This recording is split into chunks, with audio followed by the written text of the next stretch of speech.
talking about the defense station, it's going to be 4, but 4.2. Yeah?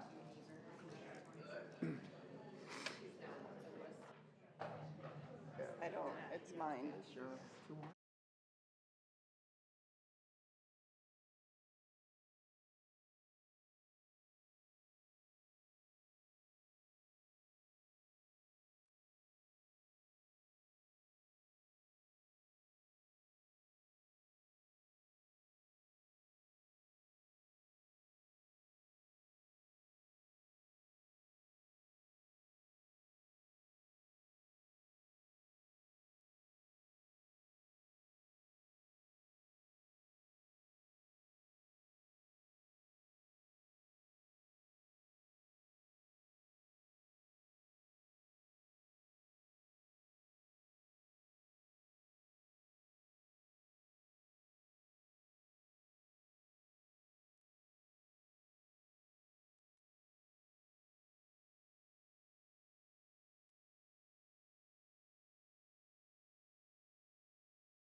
Good evening. It is Thursday, February 6th, 2025 at 6 p.m.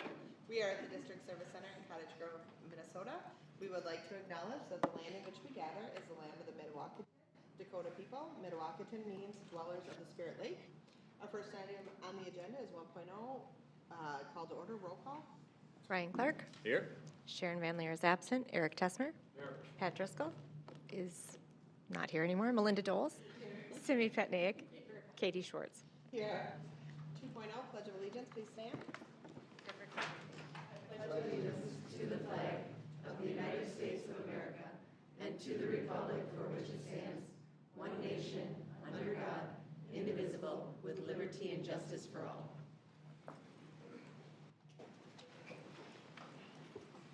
2.0 is approval of the agenda. Can I get a motion to approve? Second. Moved by Simi, seconded by Ryan. All those in favor? Aye.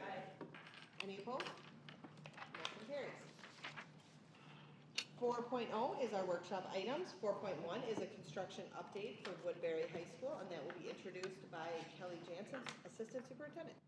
All right, good evening. It is an honor to introduce this project. As you know, our project structure is there's an assistant superintendent attached to each one of our projects, but we certainly work with Dan Hines and Kyle Euchre, who are on every project. And it's been great to work with Wold on the Woodbury High School project. You probably know that I was a student of Woodbury High School many years ago, and it's gone through a lot of updates, but it has been fun to watch it evolve through this process of talking with teachers and staff and just listening to the needs and how Wold has evolved the project to meet the needs of the students and the staff in the building. So with that, I will turn it over to Paul Eplikowski and Sal Bagley, and I know Dylan is in the audience as well from Wold. So Dylan's our detail guy, but I'll turn it over to them. Good evening, everyone. Thanks so much for having us. As Kelly said, this has been a wonderful project to work on, and we've kind of come to the end of the design phase. So the project's actually out for bid right now. So I hope the trend you've been on continues about getting great bids and great interest in doing your projects. We will start with project scope and how it fits in the context of the broader bond projects. Probably things all you know intimately well, but in case someone is here tonight who didn't know, the way to read this chart is really that green bars are design and planning, and blue bars are construction. So there's been a huge wave of design for all of the mostly question one projects over the course of approximately the past 12 months, maybe a little bit more. And you're entering into a phase that's going to have a lot of construction, Woodbury included, and a bunch more design is starting around most of your elementary projects. So obviously lots to get done, but we are the kind of in the middle there. All three high schools are clumped there. You can see Woodbury construction planned for kind of summer 2025 through summer 2027. I will talk at the end about kind of detailed phasing.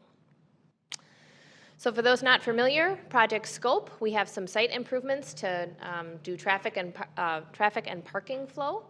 There's a new kitchen and cafeteria addition planned as a part of the project, as well as main office relocation and security expansion to get a secure entry.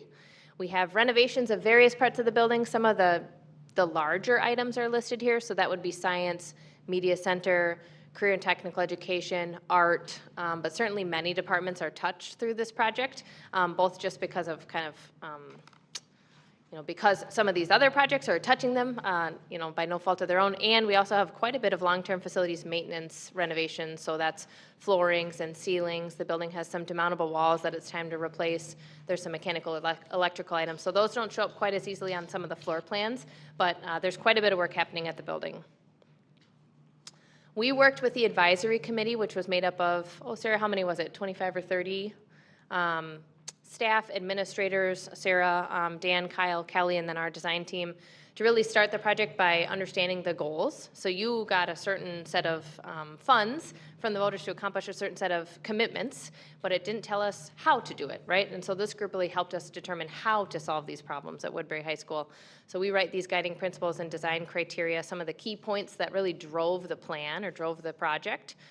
We're a strong desire to have the main office in the center of student activity with student services easily accessible to students and directly above it. So that was a huge shaper in the project. Creating a department-based organization in the building was another thing that really helped us land where things should go. The kitchen cafeteria relationship, both some of the technical side of, we have to get food in and trash out and things like that, but also how that could really become a major common space that building really doesn't have in large part today. And so that helped locate where on the building it should be and how it should look and feel. And then last but not least, there was a lot of interest in the media center, which has been discussed, for years about how that can serve better needs in the building. And maybe I'll let Paul do floor plans. Sure. So the floors.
Continuing around kind of clockwise, the golden area there is the new main office. So that's really the principal's office and support pieces, sort of the forward-facing part of the office that faces out to the public.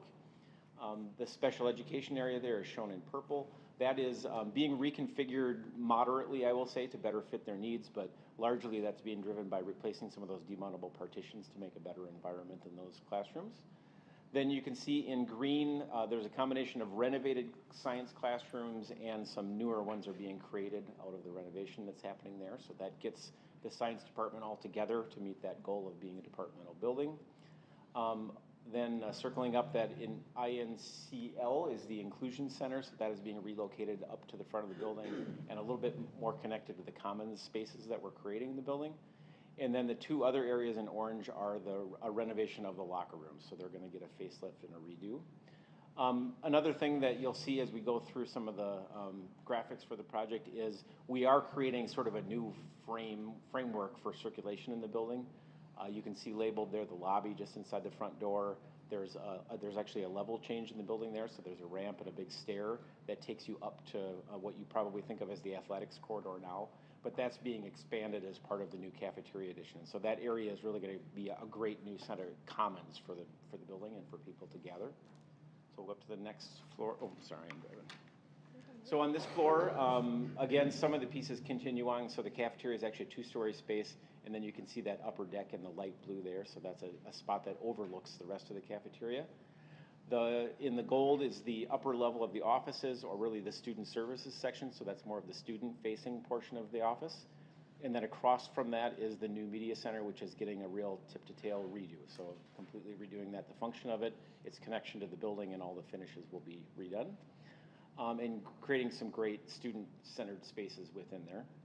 Then moving down, the art rooms are mostly being renovated in place, but they are also getting a facelift, so those will get some renewal. We're creating a third art room on the end of that block of classrooms, that's shown in dark green. And then across the hallway from that, the tech ed area or the CTE area is getting a pretty extensive remodel to expand the auto shop and make the other shops work much better and be more collaborative spaces. And then rounding out this part of the plan, we have the kind of light green or medium green colored classrooms. So those are classrooms that are either being renovated or created as part of the renovation. The newest ones will be the ones to the left there with kind of the rounded corners. Those are actually being built out into what is now the existing cafeteria, which we see as becoming new great circulation and lobby space for the Performing Arts Center. And then last but not least, in the kind of brown rust color, orange color, is what is currently the kitchen. The commercial kitchen will become the new FACS lab and life skills area for FACS. Then a little bit of update on the site. As Sal mentioned early in the presentation, putting the main office at the center of student activity was a pivotal thing for that. That really meant that it wanted to be on the north side of the building to connect things with better, and that drove the site improvements that we're doing. So the parent drop-off will continue to be focused towards the back of the building where it is now, but we're doing significant improvements to the roadway to make that flow better. So parents coming in and going out will have a much more of a direct shot to the line, basically, to drop off people in the back. And then you'll have to take a left turn to go to the main office, which we think is really going to help streamline things in the morning and afternoon when it's busy. Then we're just, LCFM work is improving a number of the paved areas and reworking some of those as we go through. But a lot of the rest of the functions at the site stay the way they are. You've seen this on other updates that we've given, but each one of our projects we like to come up with what we call the design concept. So we try to find something that grounds the design of the building in the community and the uniqueness of that school. And for Woodbury, we have really tried to focus on some of the values that are inherent in the nature and pathways within the community. You obviously have major waterways and water features like the Mississippi River. There's still rural areas. And one of the things that we found really inspirational was that very early on, over a century ago, when they started laying out the land, they made sure to lay out a lot of parks. And so we took that as a real investment in nature that comes through in the design and particularly the palette of the project. And then these were just some of our study pieces that we talked about. There's water routes. The infrastructure of roadways is very fascinating, so we're kind of equating that to the circulation within the building, which, as I said, we're trying to improve bottlenecks within the building with what we're doing, and then those nature systems that we talked about. And this is just an exhibit that we found from the city that shows the investment in parks. It's actually quite a tremendous amount of parks you have within the city. Then one of the things that we do with design is we go look for some inspirational images. This both helps us shape kind of the form of the building and the look and feel of it, but also helps us really draw a color and material palette for the building. You can see some of the great things that we were looking at there. Again, the idea of trees was very important, and then you'll see the idea of a cliff has become a prominent part within the building as well. And then this is kind of a diagram that helps to interpret some of those things as we lay it over the building. So you can see areas such as the cafeteria. We're thinking of more of a nature space or a park-like space, and so the interior design is set up to support that and create a peaceful environment. Other areas are meant to be more circulation and pass-through spaces, or trails as we call them.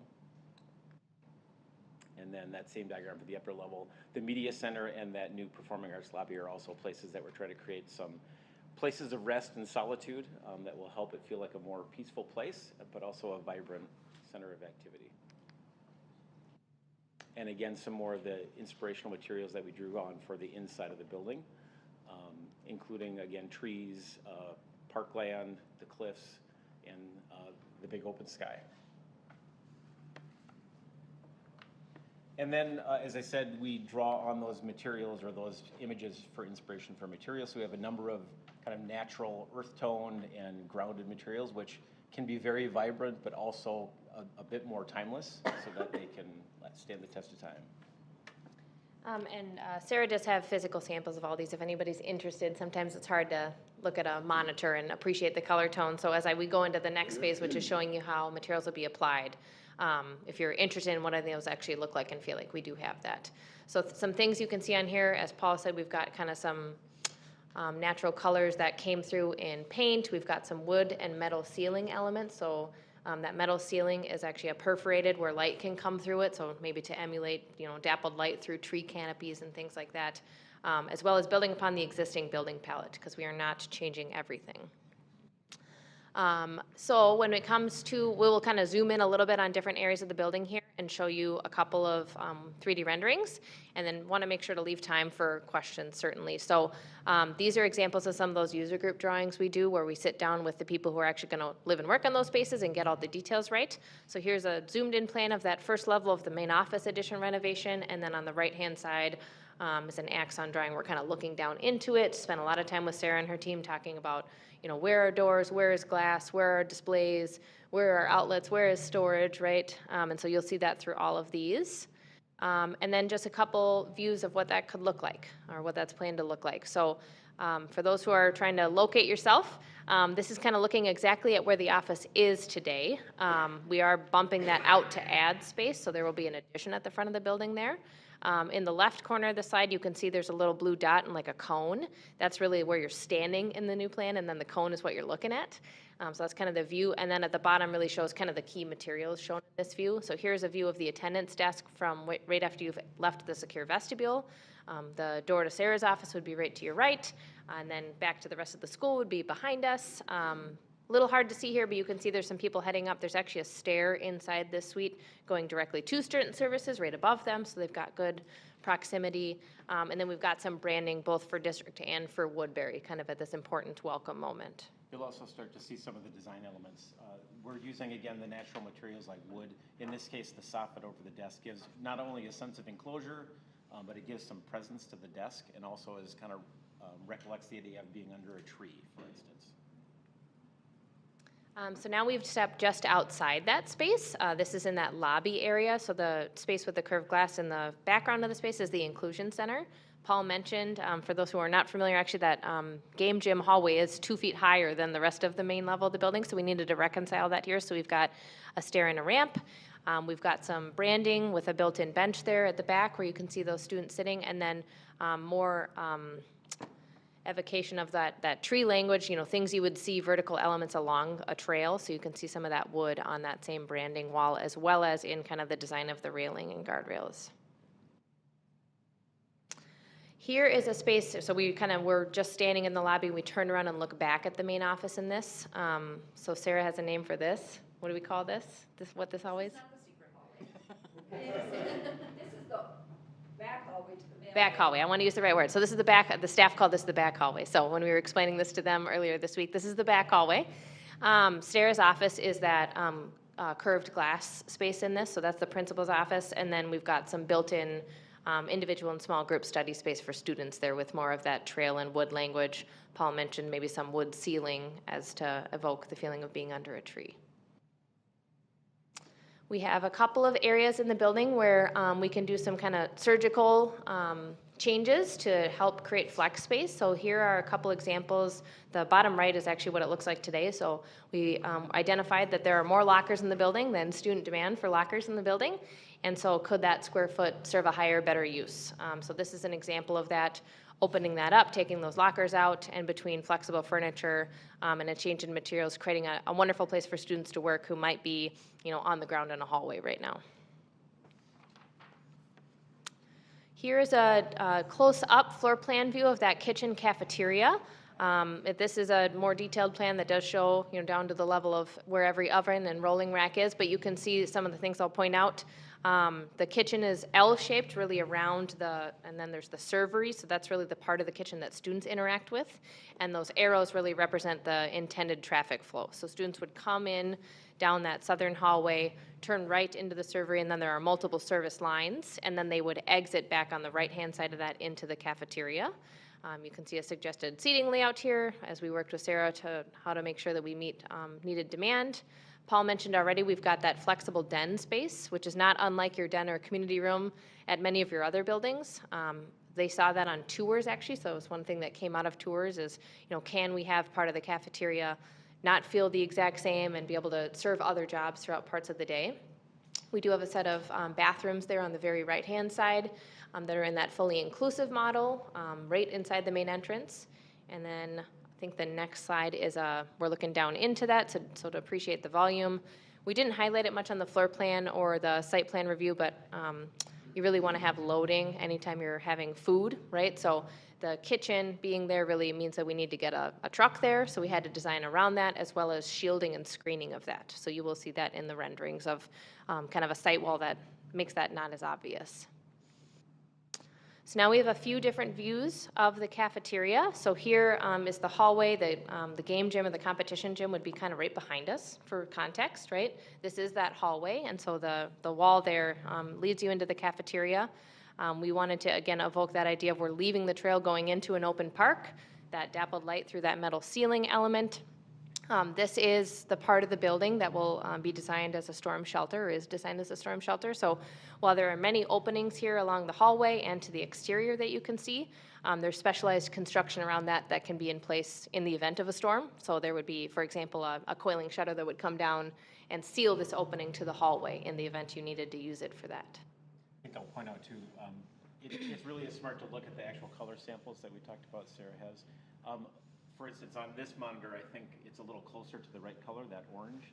On this one, it looks a little bit red. Yeah, so super saturated. the colors are really a bit more fall color, or those red colors are more fall orange colors.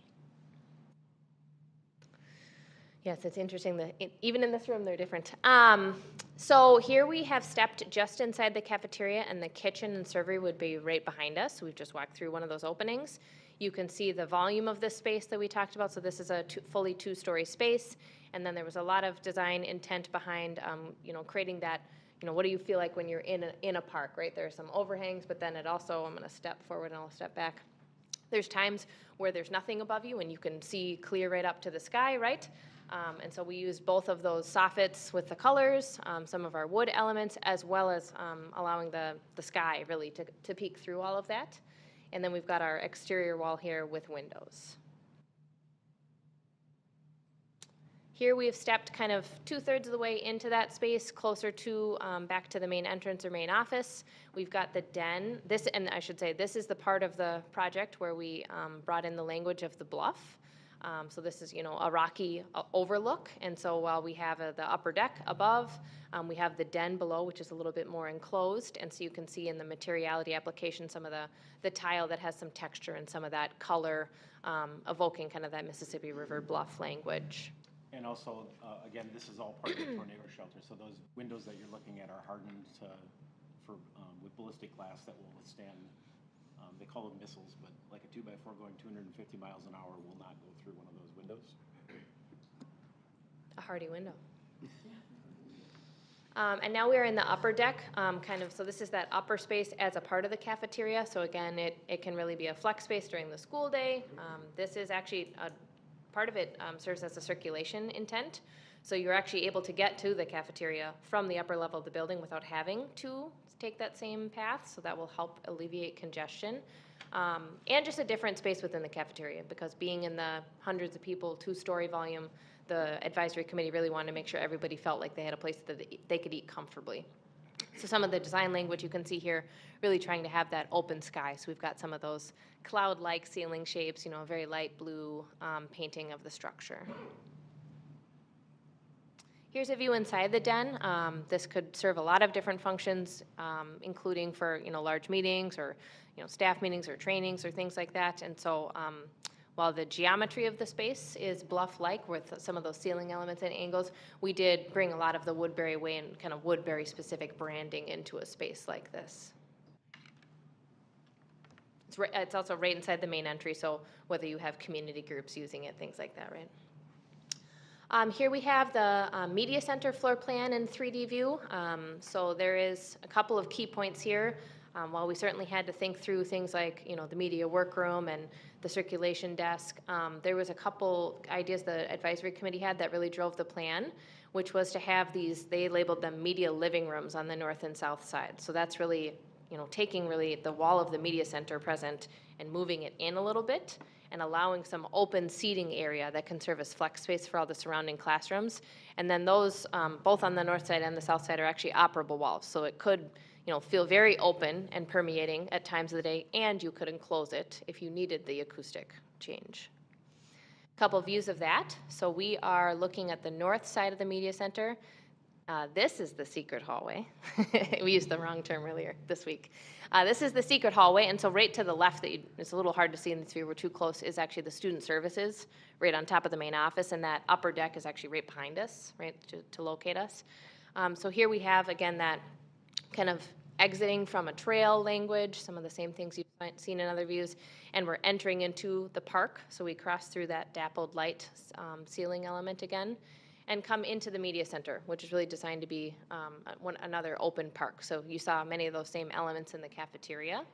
Our team was actually delighted to learn that there was more space above the ceiling than we would have expected when we started doing some field verification. So we're actually proposing to take out some of the ceiling and let that volume actually be appreciated by the users of the space, while still putting some ceiling elements back in for acoustics. Just another view of that. We have talked about how to incorporate for some other functions. So there are like presentation capabilities in this space, as well as some windows into the adjacent classrooms for borrowed light. And then this is a view of that kind of media living room right on the south side of the media center. Then we have a few floor plans that we don't have renderings of absolutely everything, but here is a zoom-in plan. Trades area and then art across the hallway, just in case you couldn't read labels on the big plan. But really what we have is a reoriented on the left-hand side wood shop at the north with wood storage and tool storage. Paul mentioned interconnectivity, so there's interconnectivity among all of those labs with a center flexible trades classroom with some support spaces, including an office and some storage. And then at the bottom, we've got the auto and transportation shop. And here's a floor plan of the fax department. So again, this is where the kitchen is today in Woodbury that serves breakfast and lunch. So we've got really kind of a dedicated cooking lab with 8 stations on the right-hand side there in a more commercial style. Then we've got a design classroom and a flexible classroom, which could become another cooking or prep room in the future, with kind of some shared elements in the middle. So we've got a flexible space that allows you to move between the 3 spaces without going back into the hallway, a shared storage room, and an office. Here's a view of the existing cafeteria. Some people kind of think of it as the cafeteria overflow space. So some really finish updates to this space to make it tie into the language. You can see some ties to the Woodbury Way here with some branding and graphics. And then we also have, Paul mentioned, there's 2 classrooms proposed to be created in the existing cafeteria. So here's a view of those. When it comes to the exterior, we really wanted to both respect the existing design of Woodbury so that it looks like a holistic project in the end, and bring in some of these elements we've talked about. So that some of these are inspiration images and some of them we drew color from. But we have the bluff, which you can obviously imagine has got pretty strong exterior design language, fertile territory to mine there. And then we've got the existing brick, and then we also have a cap around the existing building. And so kind of all of these things together really led to the application of the exterior design. And Paul and I will kind of go through those. We think we have 4 or 5 images. So here is a view of the main entry and addition. So we are standing in the, I'm going to call it the visitor lot. So that is the primary user of that.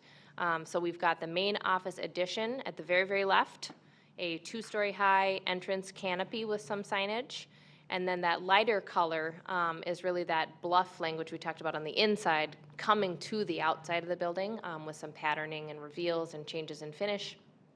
And that is the den below and the upper deck above.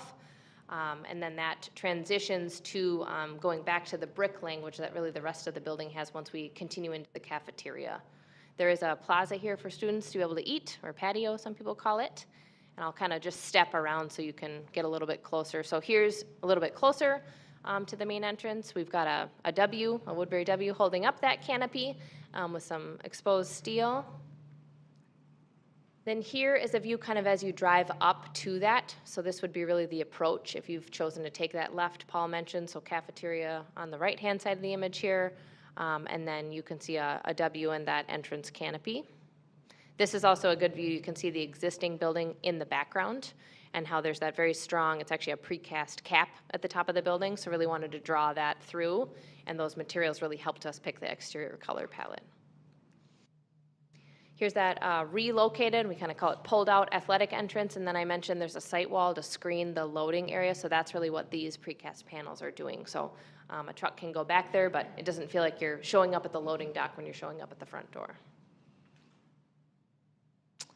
And then last but not least, you know, how we're gonna get there. A lot of that was kind of end condition. Obviously we have to plan with Krause-Anderson carefully about this being a functional school that whole time. So here's the phasing plan. It's really the colors are the different phases. First phase is all of that kind of purple or lavender color. So that will be very soon here, this spring through June of 2026. And that's all of the additions essentially are that part. So you kind of have to start with that. And then we need to relocate some of those functions into that addition. And then we can go renovate things because there's a couple domino effect moves throughout the building. Also working with Krause-Anderson, we want to be responsible about how much renovation can happen in a single summer. So the recommendation at this time is that, you know, two summers worth of renovation to accomplish this work. So you can see in large part, kind of the western half of the building is summer 2026, and the eastern half, the yellow, is summer 2027. There's a few key spaces that, you know, go between those, but in large part, that's really how the project will be phased. And we've worked closely with Sarah and her staff on that. And obviously there may be things that happen outside of these if Sarah can give a space up because it's not disruptive to someone, and we'll take all those opportunities. And I think with that, just again, recap, we've been in design for about a year now, a little bit less. Bidding is coming up here in just a couple of weeks. And then, you know, fingers crossed, construction starts here this summer. Thank you. Does anybody have any questions? I do. So one question, I think this might be for you, Kris. So you mentioned that there's a lot of LTFM projects that are also going to happen at the same time. So how does that factor, like how does that get budgeted in with what was approved in the referendum by taxpayers plus what we already have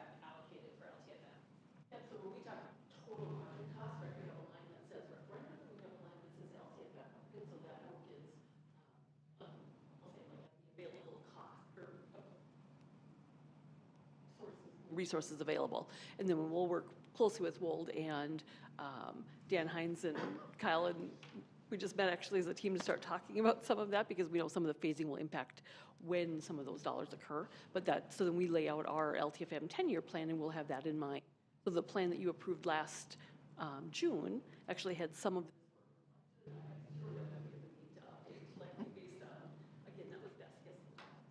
Do we ever move money back and forth between what would be appropriate referendum usage of the money and LTFM usage of money? I would say there's potential that we could, might depend on bids come back, if we have alternates, what qualifies, but generally try to stay in that scope anyway. Again, there's just a lot of work that doesn't have to be done, so we want to be cautious of not saying, oh, let's expand this or utilize that and leverage that way. LTFM typically we have that, you kind of limit if you want to stay within as well, and so similar, there's that parameters of the bond itself, so we would just be talking about that. Thanks. Is there a plan to put more bathrooms in that performing arts space now that that's turning into a lobby area? We are, maybe if I could like super click, well, maybe this one will do. So here, no, wrong floor. Still catches me that that's on upstairs. Okay, so the auditorium is at the bottom left here. So we are renovating the bathrooms right in front of the auditorium. And then also it's kind of at the confluence of the green and the yellow. We are improving that set of bathrooms to be another set of universal bathrooms for student use. Whether that gets used for performances or not is kind of how much you let to choose people into the building. There's not a new large bank being built in that area, but we are renovating the ones that are there. There's also the wall, when you walk in, Oh, yeah, when we you didn't walk even in talk about the parent drop-off spot, there's that wall that separates the cafeteria right now, and that wall's gonna go away. And there's a set of bathrooms up there that it's right by the lecture hall. So, yeah, so one it'll big, just look like a large bigger space. lobby area, and that'll be probably more accessible, like, feel more natural to walk towards the lecture hall without that set of doors there. Okay. And so then the overflow space, the cafeteria overflow now, that's just going to become another hangout area for students? Let's say a flexible learning space. I don't know if you want to give any other comments. We talked too about the online learning space. So we've been talking about kids that need spaces, and one thing we love about Woodbury now is going to have multiple options for kids. So there can be quiet online learning spaces, there can be partner work online learning spaces. So just trying to get the students to understand what's happening where. So that could be an online learning space. Okay. And then same for that space that's outside of your office, Sarah? That is the overflow part. That is the cafeteria overflow right outside my office. That's the new cafeteria overflow. I'm talking about the current overflow. That's the, yeah. Because isn't one downstairs and one upstairs? We only have one right now. No, I know, but like when she had the thing with your new curved office. Sure, the den. The den. The den. Oh, Yeah. okay, so that'll also be another online learning space? Likely, yes. Okay. We built it so as we continue to grow, we can use it to eat. So it's part of the cafeteria capacity, but we're not planning to use it right away because we have a lot of kids during fourth hour that don't have a place to go because our current cafeteria is being used. Okay. So it'll be another great quiet space too, when we do use it to eat. Okay. And then that pocket park, that's the hallway that's behind the media center if you're trying to go from one part. Yeah. Okay. Been in the building? You got it. Apparently I remember. Okay. And then, can you describe what the drop-off pattern, like, Yeah. imagine I'm like a toddler and you need to describe for me how the traffic patterns work. I'm familiar with how Woodbury works now. I don't love it. So how, Well, click too many times. There we go. So first of all, if you're a toddler, you shouldn't be driving. We'll suspend it. So again, you'll come in from the same intersection that you do now, the traffic signals, and in whatever way you're going, you would turn into the driveway. And now it expands into a 2-lane in road. And that continues, I think, all the way through the intersection down to the south part of the site.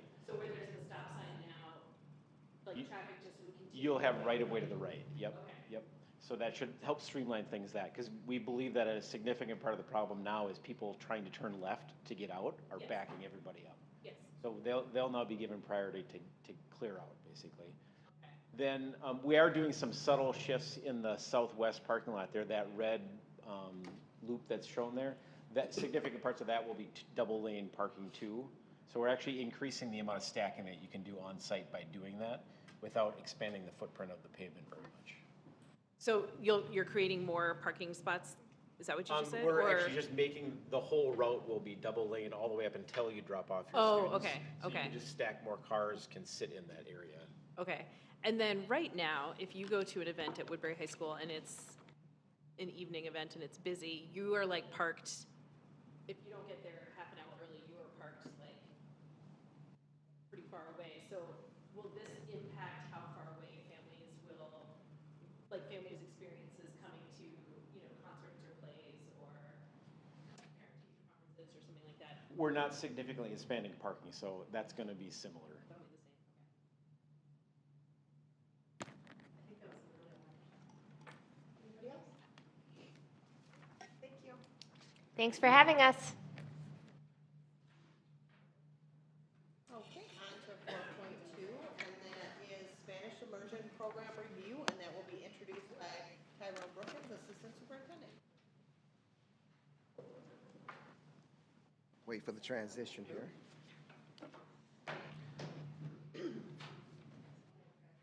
Thank you, Sal. Thank you, Paul. Buenas noches. Estamos aquí para presentar sobre el programa de Immersion de South Washington County Schools. Good evening. We are here to present on the South Washington County Schools Immersion Program. This presentation will cover the strategic priorities of the student experience, mastery of learning expectations, student pathways and supports, operations, finance, and staffing, and engagement in partnerships. We have Dr. Maltau Jenkinson, who is our Director of Program Research and Evaluation, Carrie Lopez, who is our Principal of the Woodbury Middle School, Sarah Swanson-Wagner, Principal of the High School, Woodbury, and Sandy Salcido-Falligan, Principal of Nuevas Fronteras. Comencemos la presentación. Let's begin the presentation. Who has the clicker? I have the clicker. You are the clicker. I don't know why. I'd like to have you continue there, Doctor. Hablo español. All right, so for our agenda, we're going to give an overview of our Spanish immersion program, and then we will talk about the program evaluation that took place, and then we will talk about next steps and how we plan on moving forward. Okay. So what is the Spanish? Sorry. So what is the Spanish Immersion Program? So it is an educational model where core academic instruction is delivered primarily in Spanish. In our model, it starts in elementary and moves into the middle school and secondary, which is continued through language arts and their social studies curriculums and classes. It follows a district curriculum and learning outcomes, so everything meets our strategic plans, all of our learning outcomes, everything is aligned with the district, just like every other school. Spanish immersion is offered at Nuevas Fronteras, Spanish immersion, at Woodbury Middle School, which is 6 to 8, and then Woodbury High School, at 9-12. Currently, our model would be considered to be a one-way immersion program, meaning that it's primarily native English speakers go through the program through an additive model where they're adding language to their existing language. So sometimes there's a confusion between what dual language means, that it's separate from different types of models. Dual language is an umbrella term. So dual language means, it can mean developmental bilingual. Usually that is for our English language learners. A two-way immersion and two-way immersion looks different in different ways. But basically what it is you have native English speakers going one way learning Spanish, and then we have native Spanish speakers going the other way learning English. We have heritage language immersion programs where, so for example, I am a heritage language speaker. I come from my home language is Spanish, so I might speak Spanish, but I might not necessarily read or write in Spanish. So that would be the Heritage Language Immersion Program. A foreign language immersion program, again, is what we are. We start off with basically native English speakers and add Spanish to that immersion model. So a little bit background on bilingual programs. For our newcomer program, which we don't have too many, there's a couple in the United States. I don't know if we have any in Minnesota. I know there's some in Illinois. But basically, it is a center for English language learners to come, and they will have an initial time period to kind of adjust to learning English. And there's integration with academic and personal social support. And then we'll have a transitional program, which could be either an early or a late exit. And again, it's very similar to a newcomer program, where again, it's a goal of English learning development, transition from one language to English. It's a shorter program, and there's sheltered instruction and bridging strategies that are used. Now, the difference here is that this is called or considered to be a subtractive model. So there's nothing being added. The only thing that's being added is English, okay? Their Spanish or their native language is not consistently developed. And so eventually they lose that language, and they lose the ability either to read, write, or even speak in it. And then you'll move into a foreign language program. Again, that's what we are. Our goal is to target additive language, which would be Spanish, to our native English speakers. This is considered to be an additive model, okay? Our dual language immersion is, again, a two-way model, and there could be little variations between that. Basically, what an effective dual language model looks like is it is considered to be a dynamic language acquisition model, where you're, instead of foreign language, you are really only working in one language, and that target language, where that dynamic language, you're using both. You're using your repertoire of both languages, and that's what we want.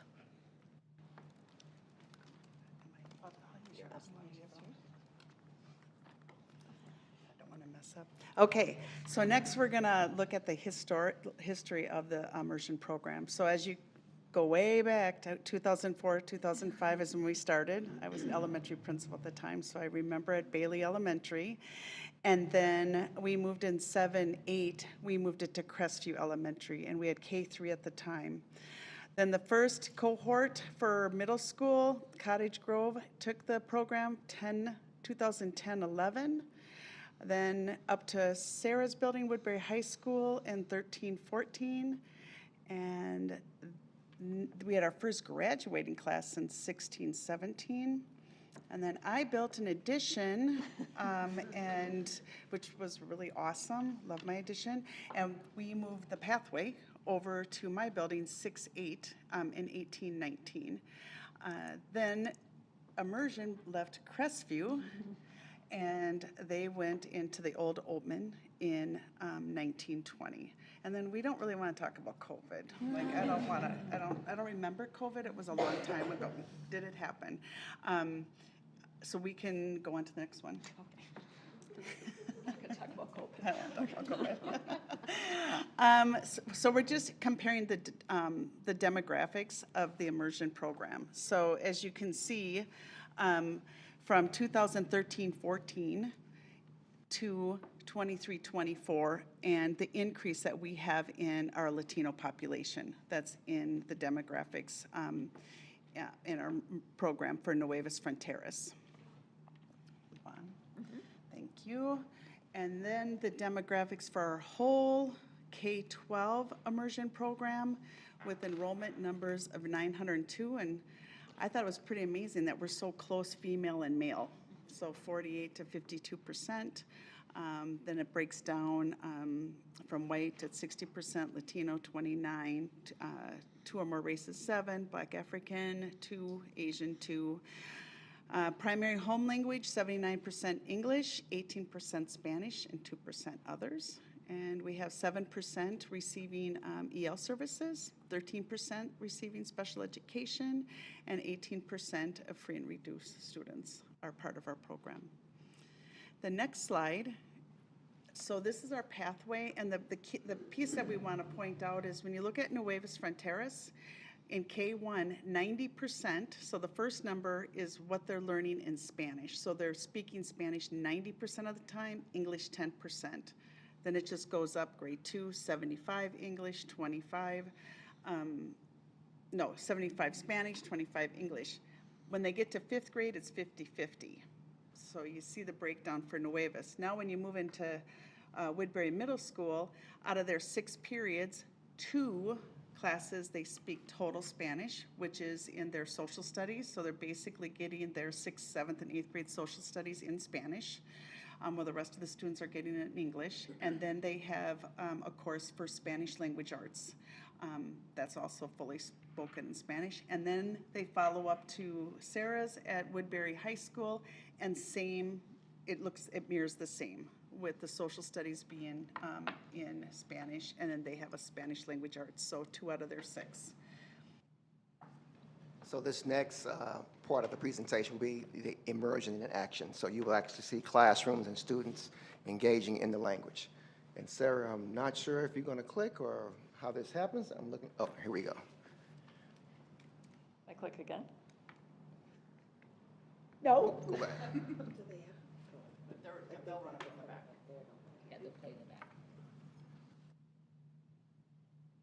I think this is the wrong video. This is Carly's video. Yeah.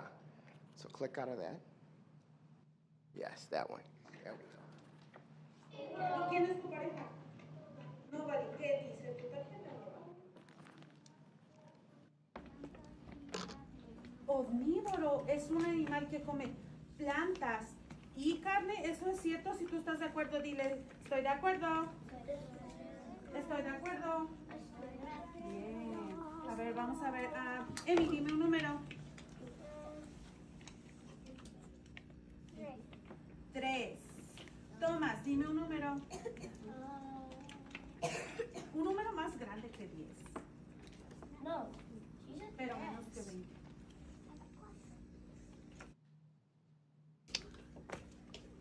¿Sí?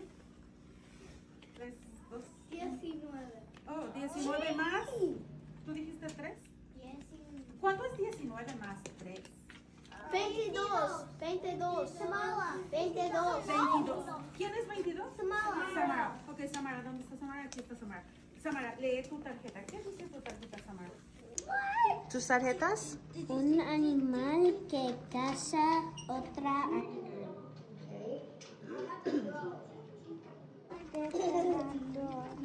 Depredador, muy bien. Gracias. Mi tarjeta es carnívoro y mi amiga tarjeta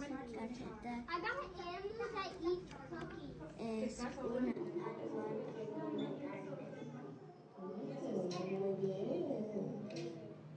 ¿Cómo es? Eso es el acento. Este es diferente, ¿sí? Es diferente. Este sí tiene en inglés.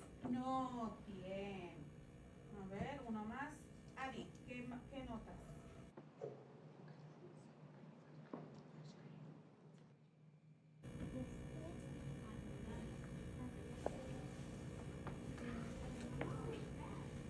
Inicia, dile, inicia igual. Inicia igual. Mira, inicia. Es igual. A ver, déjame checar quién más me puede. ¿Cuáles son los obstáculos en su camino? Si pensamos en el video de ayer, porque no leíste todo o olvidaste que leíste, realmente son similares. La vida. No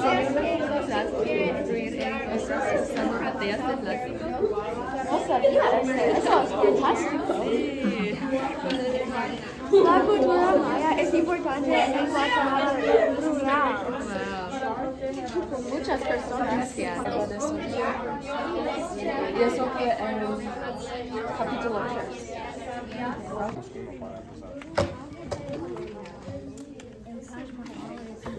Icónico mausoleo de mármol blanco ubicado en Agra, India,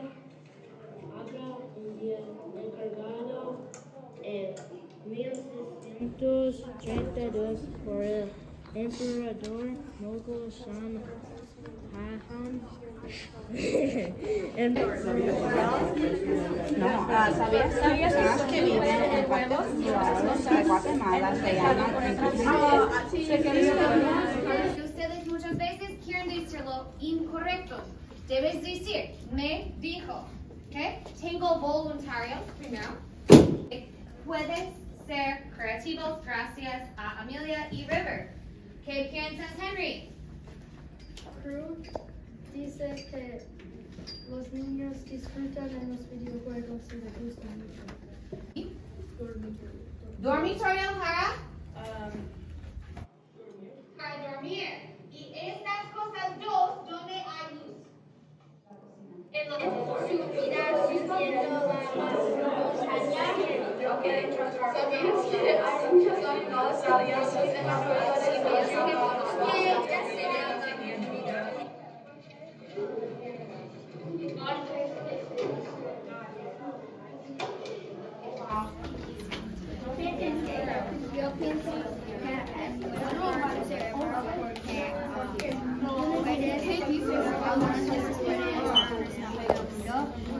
Yo pienso y yo pienso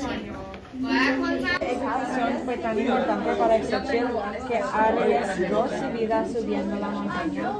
¿Sabías que cuando Atsi no trabajaba, la familia no tenía comida? Van a leer algunas páginas, ¿sí? Después, ustedes van a crear una presentación de Google Slides y compartir de qué se trata el parte de cuento que ustedes tuvieron en su grupo, ¿sí? So, yo tengo capitanes y los grupos, ¿ok? So, eso es de quinta hora, pero por ejemplo, estas páginas son para el grupo 1, ¿cuál es? John, Gavin y Michael. Mike o John es la que tiene que hacer la presentación y compartirlo con Michael y Gavin y conmigo también, ¿sí? So, eso es el trabajo del capitán, ¿ok? ¿Qué debemos poner en la presentación? Vamos a repasar eso, ¿ok? También tienen que decidir quién va a presentar cuál información, ¿sí? ¿Qué parte? Deben practicar. Cuando llegan aquí al frente de la clase, esto no debe ser la primera vez que están hablando y presentando. Recibiendo Un poco de Adrián, un poco de Georgia, un poco de Julián, un poco de Georgia, un poco de So we started with elementary. So that first video was a first grade classroom. Then it went to middle school. You saw the variations between 6, 7, and 8. And then we closed out with the high school classroom. Is it green? Are classrooms always that loud? I hope so. Like immersion classrooms, are they just that? It should be. Like the middle school classrooms, like I felt like it was very. Language rich? There's just a lot of energy, right? Yeah. That's middle school. Which I guess is probably. That's middle, every day. All right, so before I go into the program evaluation for the Spanish immersion program, I want to talk just a little bit about what program evaluation is. So the process of evaluating something is really to determine the merit or worth of something. We do that every day, right? So the goods that we buy, where we choose to eat, we evaluate whether it is worthwhile. For program evaluation, it is looking at whether the services are meeting its intended outcome. So programs are aimed at improving people's lives, and in that, programs provide a certain set of services, and the expectation is that they lead to specific outcomes. Program evaluation uses research methods to gather evidence and data. There's many different types and approaches to program evaluation, but the two most common ones are a formative evaluation, taking a look at the implementation of services, or a summative evaluation, looking at the impact of services. Program evaluation is one source of information to help make decisions. Here in my time at SoWashCo, I've evaluated programs. English Learner Program, Young Scholars, and Spanish Immersion. I'm currently working on evaluating the AVID elective course. I am also working on a project plan to establish some procedures for program evaluation. Thanks.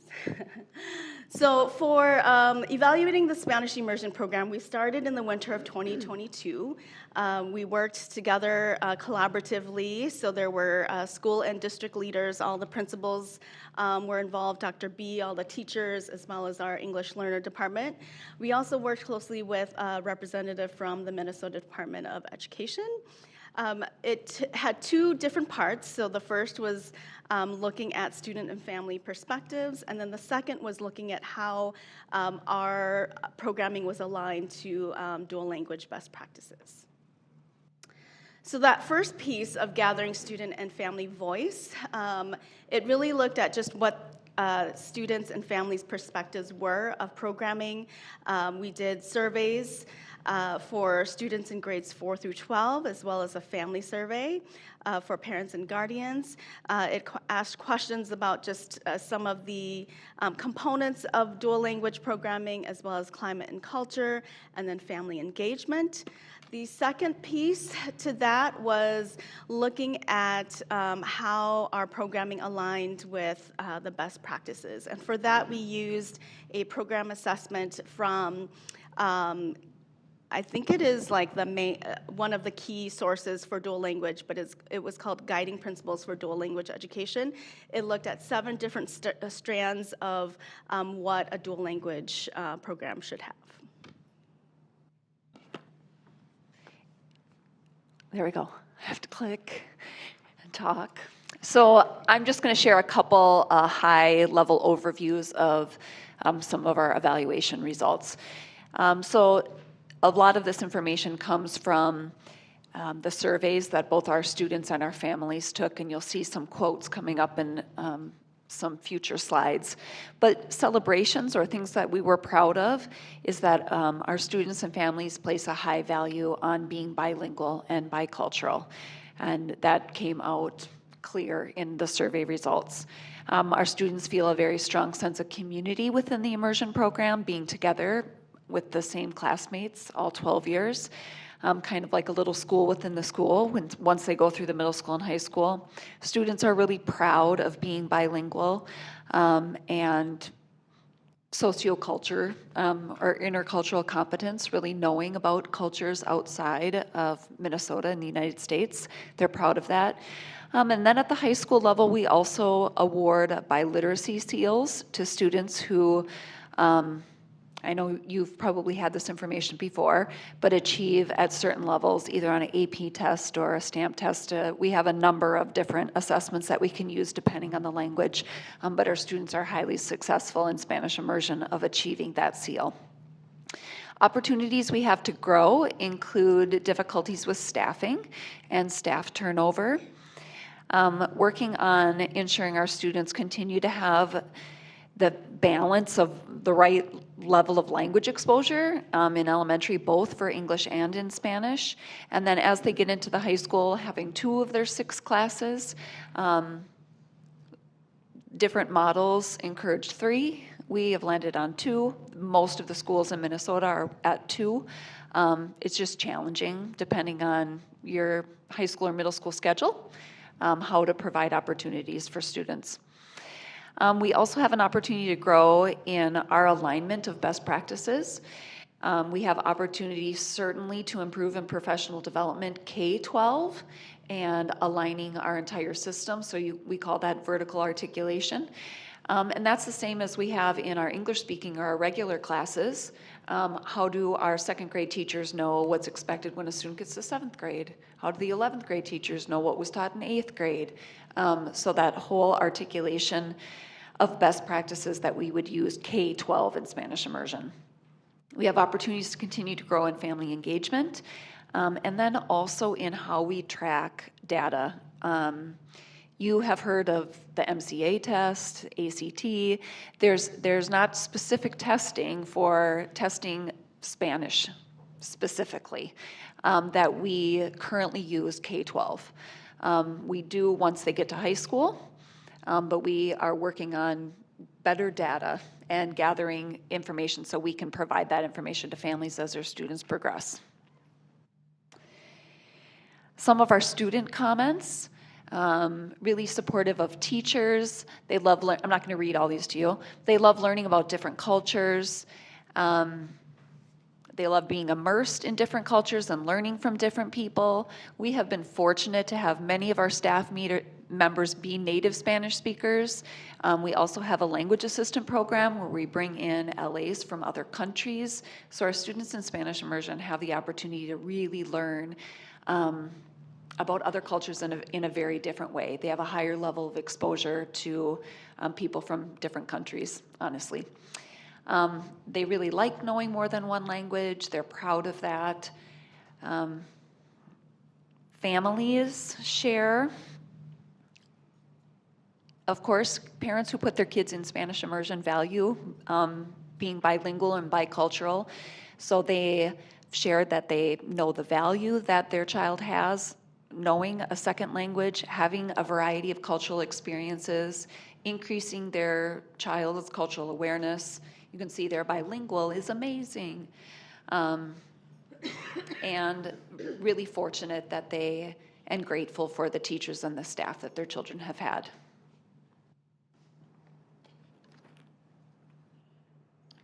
All right, so all of that hard work and information gathering and input and feedback and collaboration leads us to what are we going to do with all this great information? So just to kind of recap our lessons or our takeaways from our celebrations and our opportunities and the data is summarized by a couple of core areas that we'll be focusing on, and we've already started that work. So the first is we need a dedicated leadership team to do something with all this great information. And we'll talk a little bit more about that on the next slide. As Sarah highlighted, we always want to increase our family engagement. And we want to have transparent communication about how we respond to and address concerns for our families. Ultimately, creating and celebrating a more inclusive and effective partnership and pathway. Regular, targeted, meaningful, relevant professional development is, of course, a goal and a focus for all of our amazing staff. We want to enhance the bilingual element of the instructional or teaching and learning experience that our kids are a part of. And then how we collect and use data in a meaningful way to reflect progress, but also to inform adjustments and make sure that we're responding and aligning our work to the goals. So as we look across our current and our next steps related to our takeaways, as we referenced on the previous slide, is we needed to establish or reestablish a dedicated leadership team, and so that's already occurred. And for the most part, it's all of these amazing folks here, Dr. Brookins and I, and then a few of our partners from the teaching and learning department make up that team. We, as a part of our goal for year one, La Directora has developed 5 informational sessions or webinars or learning modules that can be or have been provided in real time. Already there's been 2, and then 3 more scheduled for this year. And then they're also recorded and housed so that we can go back and access or share with families who weren't able to engage in real time in that learning. And then we need to identify, and we're on track to do that by the end of the year, a K-12 bilingual literacy assessment tool that truly tells us how are our kids progressing in their reading, and their listening, and their speaking, and their writing. For next year, we're going to really go hard on professional development. We're going to implement that tool that we'll identify over the next couple of months. And then we'll continue to look across the state at what other districts are doing, what's working well, what might we want to borrow, and what might we want to stay away from because we want this to be our program. And then next year, or year 3, again, just continuing to enhance that bilingual, that simultaneous development of 2 languages across all of our levels, K-12. And then ongoing use of that vision card that you're all familiar with our strategic directions to monitor, make sure we're on track and on target, and then engage in that cycle of continuous improvement that keeps us getting better every day. So what is our program vision? Well, our program vision is to provide an equitable learning environment for all students to meet high academic expectations. Whether they are native English speakers or native Spanish speakers. Where you want to make sure that our programming supports academically successful, biliterate, and competent global citizens. And that starts from kindergarten. We want our teachers to be able to develop their skills in dual language strategies that are effective and proven and research-based. To support not just our students, but our families and each other. And then we want our families to feel supported through their whole student's journey. It really is a family affair. We have students who start in kindergarten and go all the way up, and their siblings come up, and their siblings come up, and you know, we have a couple of families that have 6 children, and they've all gone through the program. And so it really is a family affair. It really is an opportunity to build community. And so currently, as I've said before, we are currently a foreign language immersion program one way, meaning that our goal is targeting the development from native English speakers to become more proficient in that second language, which is Spanish. Where we would like to go, and where we're headed is to a dual language immersion, where our goal is to develop biliteracy. So, and not just in English or in Spanish, but in both language, to that dynamic model where they're able to communicate and use and pull their skills and their repertoire of language to be able to communicate during different situations. So there might be 3 different situations. One might be all in English, one might be all in Spanish, and lots of times it's in a mixture of the both. And for lots of years, people had said, oh, that's bad Spanish. That isn't bad Spanish. That is actually beautiful Spanish and English because you're using your whole brain.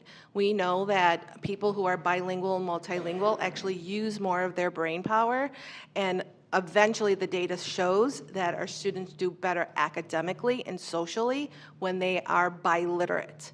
And so we will be moving and thinking about how we're going to move to compose varying levels of proficiency in both languages.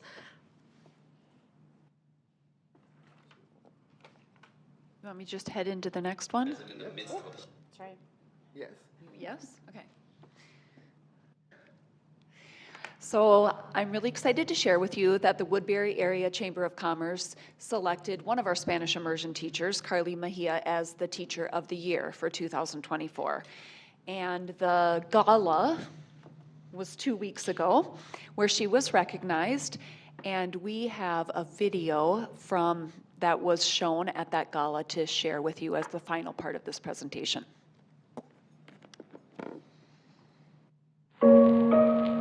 What makes me passionate about teaching is seeing students, that light bulb moment when they finally understand an idea or concept. So their success is what drives me to continue to create curriculum and create assignments that kind of match what they're passionate about.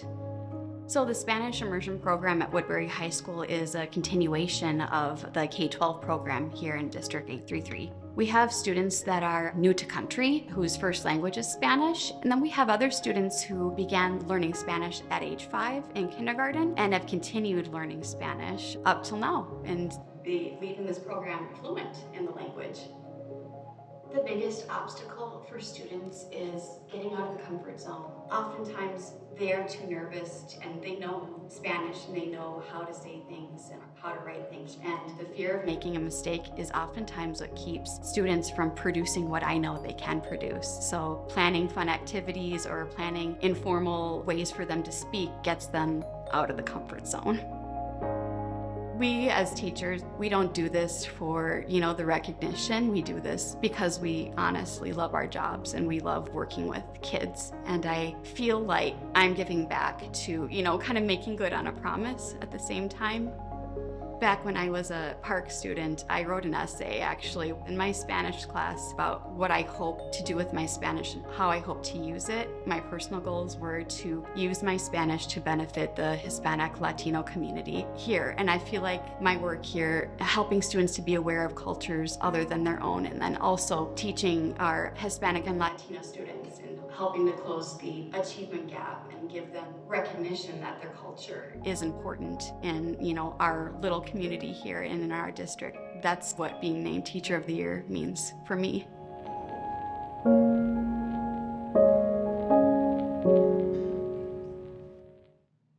So there's a Latin term that says non scole vitae. The mission of the Woodbury Area Chamber of Commerce is to connect businesses to strengthen the community. The exciting thing about the Woodbury Area Chamber of Commerce is that we are growing. In 2024, the Chamber had over 110 new members join. We're so excited. Latin term that says non scole vitae, not for school, for life. And that's what our immersion students are prepared for. They're prepared for life, being biliterate and having that second language, something that will stay with them for the rest of their life. We will open up for questions at this time. Can you say that in Spanish? Hold on. I can't, but I got some people who can. Well played. Thank you all. Does anybody have any questions? So I'm just wondering, I'm not as familiar, I know you're pretty familiar with the school, but so my understanding is it's a lottery in kindergarten, right? And then they apply for first through fourth? Yes. What has the demand level been like? Is it where you have way more people on the list that want to enter it than is available? And if that's the case, do we see any possibility of expansion in the future? So those are a lot of questions, and I can start with the lottery question first. So currently we have 96 spots in kindergarten that we need to fill. About half of those go to sibling preference. So currently this year we have 54 spots that are going to be filled by the lottery.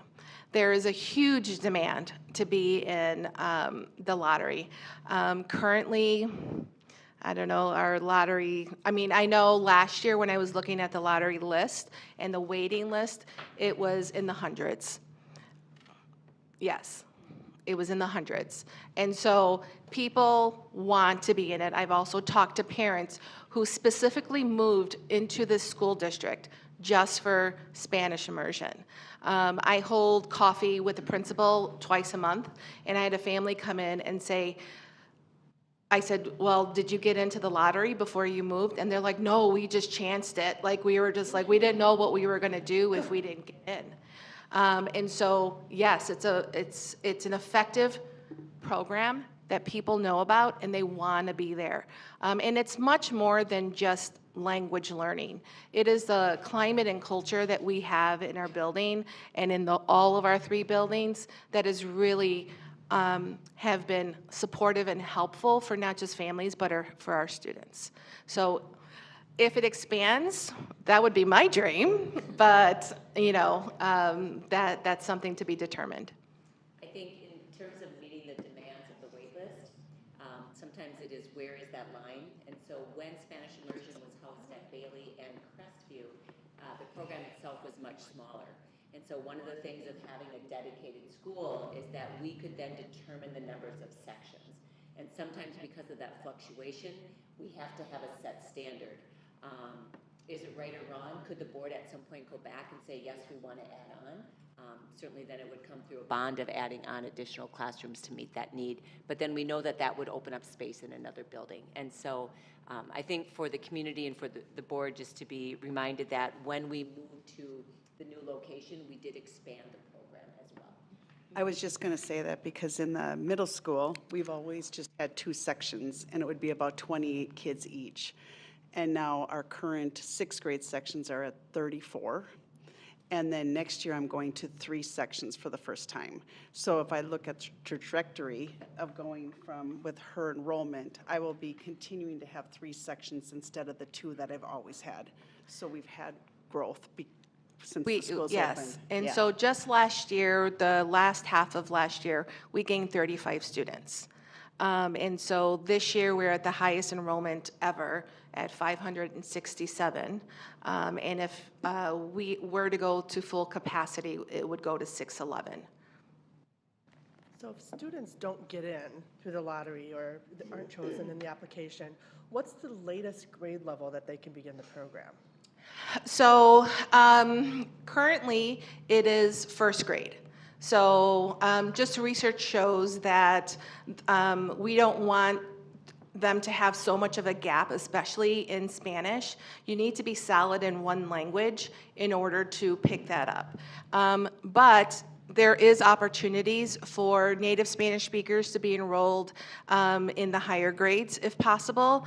And also if the thing is we're public school, so we can't necessarily deny anybody if there's a spot, right? So if we have a student and a family who says, I really want them in, you have a spot in 4th grade, we're really going to work with them, we're going to do all of these things, we will work with them if possible. But we usually assess them.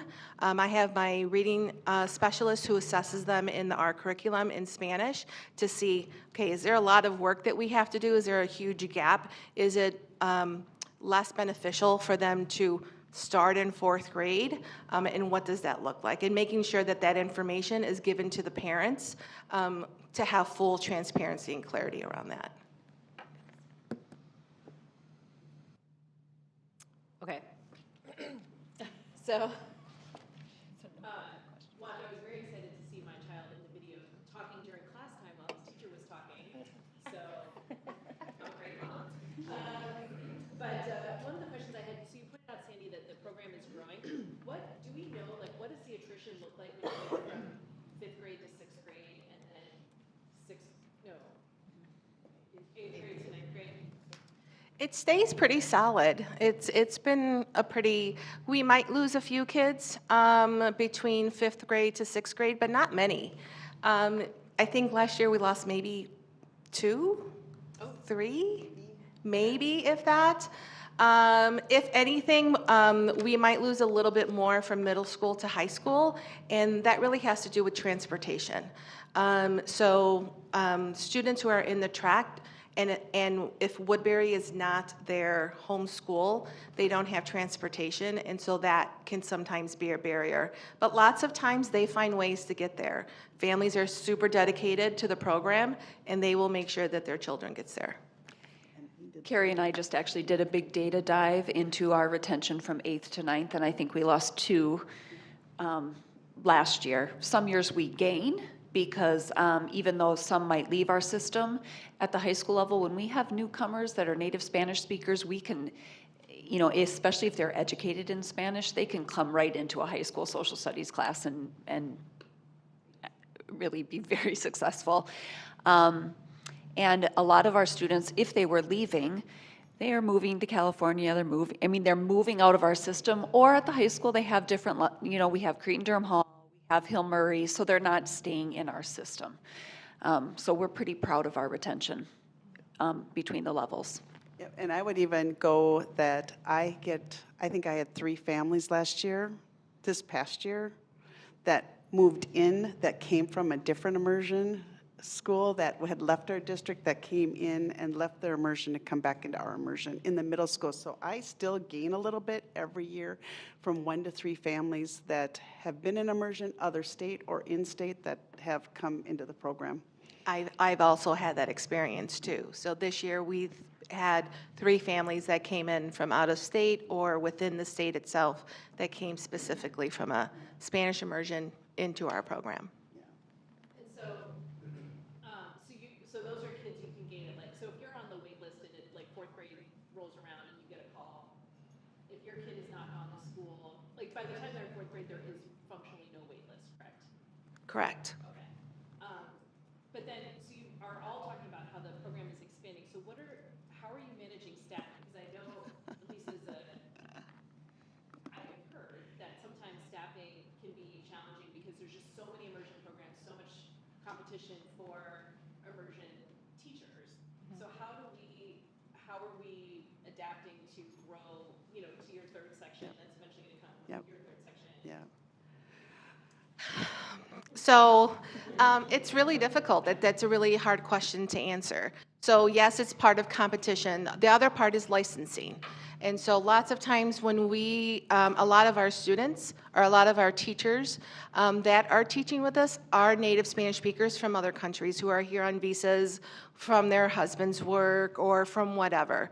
And so that's a way that we can do it. But there are a lot of barriers. So they can have a teaching license in, say, Mexico, but that still has to be transferred over here, and sometimes it's not accepted. So then they have to go into a teaching preparation program here, which can be a barrier financially and other ways. So the tiered licensure that just changed in Minnesota a few years ago, that's helped a little bit, but it's still really difficult. It's really difficult to find a trained teacher who has the pedagogical knowledge of teaching and someone else who also speaks Spanish. There's an added layer too. Just because you can speak Spanish and you can teach, we're teaching language. Language is another layer that's nuanced that you need to know how to teach language and language acquisition, which is different than just teaching math and Spanish. And so, like, if you think of secondary, like my social studies immersion teacher has to have a social studies license and might have a minor and went through Spanish through college and went overseas and everything, but doesn't have a Spanish license. They have to have a social studies license to teach that. So you can see that's how that's kind of tricky. So my teacher just finished his Spanish license because he's from Venezuela, transferred, got his license, and now he's doing a portfolio on top of it to get his social studies to keep the position. I would also say we're almost at the tipping point now where we have kids graduating that want to return to be teachers. Yes. So just like when we talk about our grow your own, we've done that in our district for a long time. I tell every kid, they're always like, well, how come you have a nice comfy chair? And I'm like, well, when you're a teacher, I'll get you a comfy chair too. And they're like, will you hire me? I said, yes. Every time we all say, yes, you come back and be a teacher for us. And Carrie just hired a teacher that was a Woodbury High School graduate into a long-term sub-Spanish position. And he specifically has a social studies license and wants to teach Spanish immersion. So like if we go back to the first graduating high school class was 16, 17.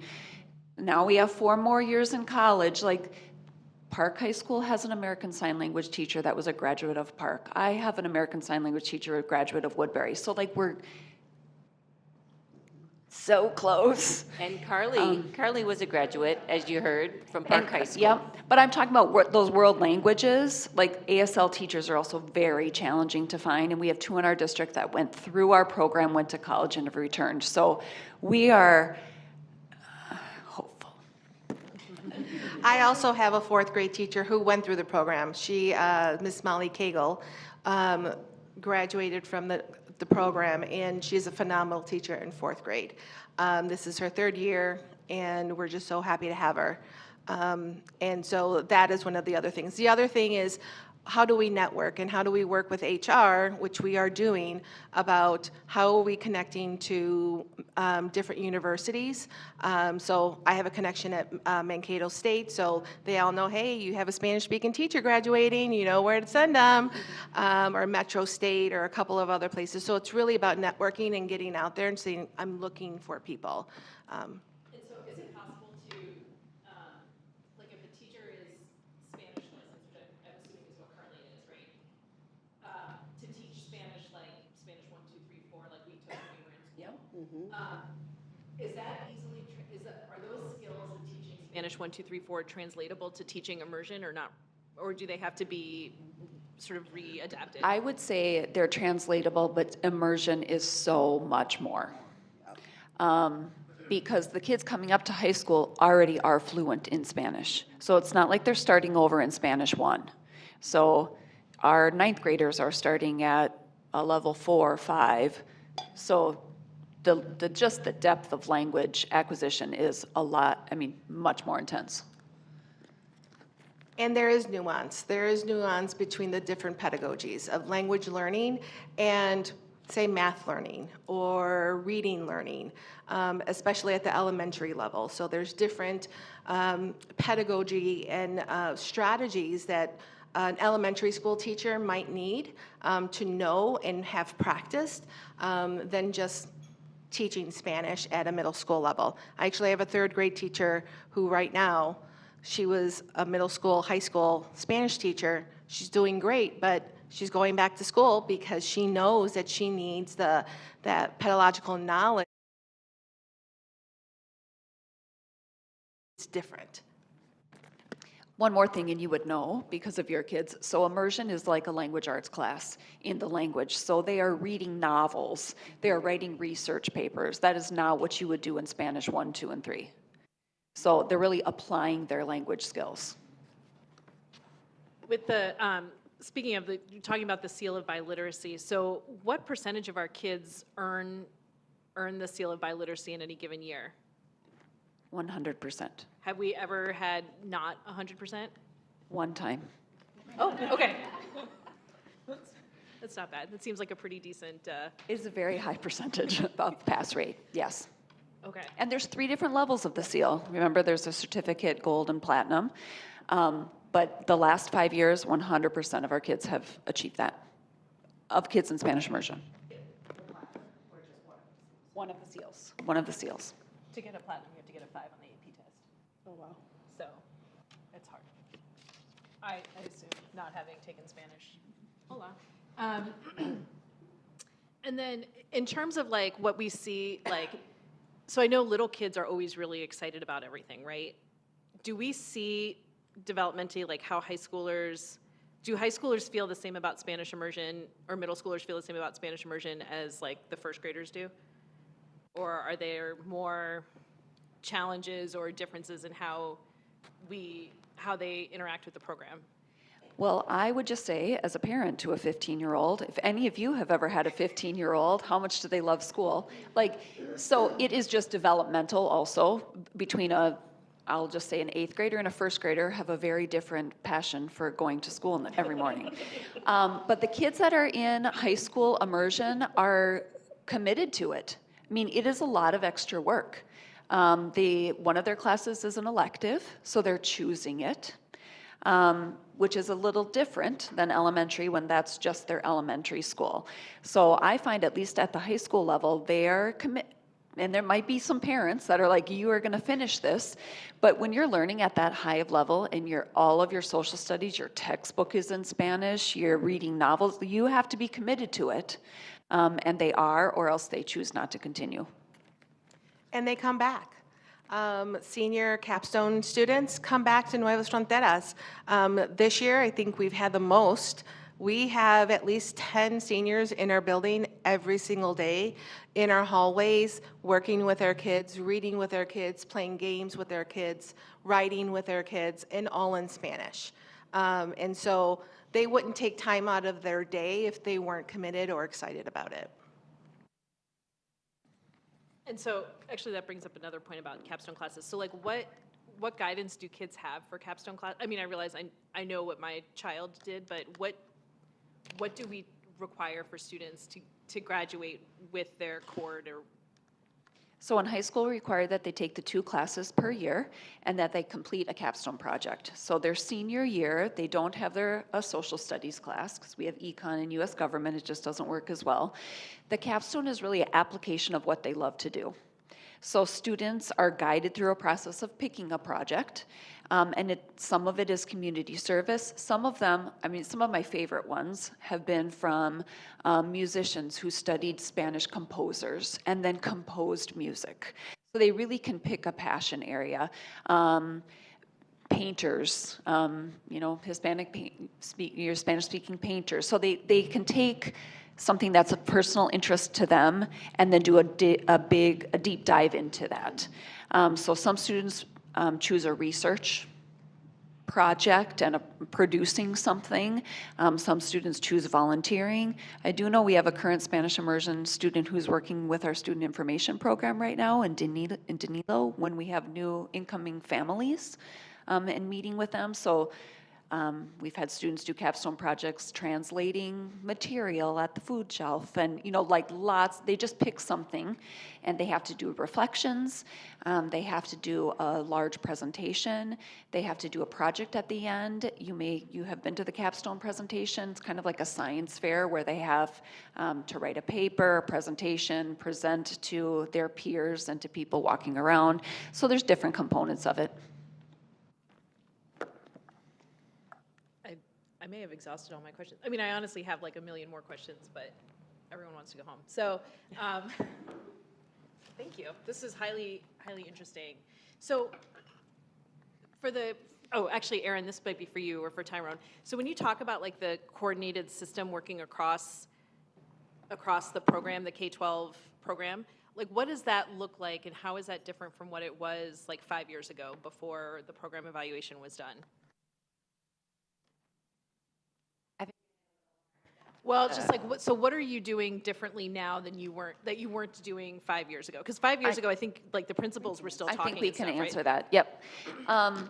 So we've had different iterations of a leadership group. At some point, you know, we had parents that met with us monthly. We had someone from teaching and learning that met with us. What we're specifically looking at now is a continuation of professional development. So we might take our team to the Carla Institute at the U of M, right, for example, and we're learning immersion strategies, but maybe the middle school isn't going to that, and the elementary is doing something else, or we'll release our teachers to do some vertical articulation on grammar, you know, but we don't have something necessarily built K-12 like we do for our English-speaking students. That we have, this is our ELA scope and sequence, this is our math scope and sequence. We don't necessarily have one K-12 for Spanish. We want to formalize it. Oh, okay. So like, we've been doing it, but really it would be wonderful for my teachers then to have a chance to meet with Sanders to see what they're coming with, you know, to have conversation. We've done it the last 3 or 4 years, and because it's been a need, our teachers have asked, and we've just never done articulation across the board, K-12.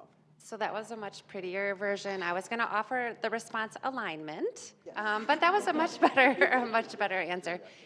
And really, the leadership team isn't really intended to like change or create all these new things. It's to take all these great pieces and bring it together and turn that into our standard work, our standard process that we then even get better from. So alignment, but all those beautiful examples were way better. Yeah, the work's done. It's just a matter of putting people in the room and putting it all together. Okay. You know what I'm saying? And then I did actually have one more question. So you mentioned, Sarah, that a lot of high school models have 3 Spanish classes in Spanish and then the rest in English, and that we've done 2 in Minnesota. What is the 3rd class? What would the 3rd class be? Science. And so then now, I don't know. So science is one that we chose not to do, but some schools that do 3, they have their science class in Spanish. We have a challenge with that. It would be a licensure struggle also. And then learning chemistry in Spanish, you know, or some of those vocabulary words are are pretty substantial. We are starting to do some visits to some other schools to see what they have. We're going to Wayzata, I think just next month, or Minnetonka. They have more of an elective model where they don't require 2 classes each year. They require a certain number of classes, and then students have a little bit more flexibility. If they want to take more immersion classes, they could. So they could take up to 3, but they're not required to. So we're trying to look at maybe what some different models would be that might help with our staffing too. Now, I swear I'm done. So we want to thank our leaders for being here this evening. I know it went a little bit long. I told them, I gave them a time frame, and that we kind of like totally blew it out the water. But we also have some staff from New Waves Frontiers who are also in the audience in support. So thank you all for being here. Thank you all, that was wonderful. Okay, we will move on to 4.3, and that is going to be a discussion of the school board vacancy, and I will be presenting that.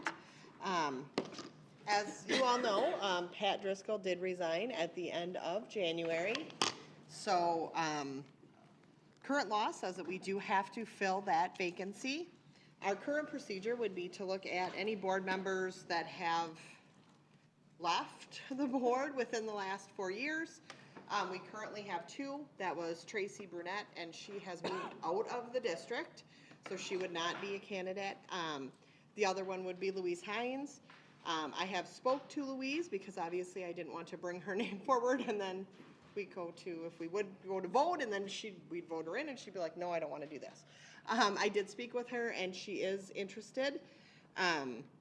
So we can move forward with that, or the board can discuss if we want to change the current procedure that we have in place. So I will open it up to any discussion. The current procedure says that we go to a prior board member first, correct? Correct. Okay. So we would have to change the procedure if we wanted to do something different, correct? Yes, I mean, technically, yes. So we would have to change the procedure, and then we would have to vote on, no, we don't vote on procedures, though. We would have to have a discussion tonight to change the procedure. There would have to be a consensus, and then we would go forward with that new procedure. Have we thought about opening this up for like folks in the public who may want to be interested? We can. That will take quite a while, and the difficulty with that is this board member would only be on the board from the first meeting in March through the election in November, and then if they got reelected, they could potentially stay on at that point. Otherwise, they would start in January. Does it make sense to maybe put that out there to see if folks in the public are interested? We can. Again, like I said, it would be whatever the consensus of the board would be. So what would that look like then for if we did what Ryan is suggesting? So we would have to have then a... Yes, so the personnel committee would have to meet and come up with questions. Those questions would have to be put out. We have to have it open for a certain number of days. We would then collect those applications. Once we receive those applications, the personnel committee would go over that. We would decide how many to bring forward to an open interview, and then we would have to do an interview in public. My guess would be that person would not be able to take their seat that first meeting in March, just because of the time frame. We would be probably looking at that last meeting in March or even April before we would be able to put that person on the board. So again, for the simple fact that it would be a 9-ish, 10 months appointment, just to get somebody onto the board, that is why we have had that procedure of just appointing, if there is someone, appointing a previous board member. And if Louise was appointed to that position, would she be able to start before March then? She would start at that first meeting in March. If there is a consensus tonight, I would put it on the agenda for the next board meeting. If she was voted in at that next board meeting, she would then take her seat at the March 6th meeting. She would be sworn in. I mean, I have worked with Louise. I really respect her. I think very highly of her, and I think like the learning curve becomes is sort of obviated if we do nominate her. But I also don't want to be in a position where we are, if there is a lot of people who do want to join the board, that we're somehow blocking them from doing so. Though I would say that they could run in. The election's this year. The election is in November, so like I said, it would only be a roughly 10-month appointment, because whoever wins the election would take, so if, say we would appoint Louise, she either decides not to run or she doesn't win, whoever would win would take that place immediately in that November. Okay. I didn't realize that. Yeah, because if it's filling a vacancy, they take over immediately. So again, it would just be a few months. Louise has done all of the board trainings. She's been on the board. Stepping in would be easy. As you all know, the learning curve for a board member is quite substantial, and that's why having somebody that could step right in would be nice. But again, it would be the consensus of the board. So I'd like to hear each person's thoughts and what they would prefer.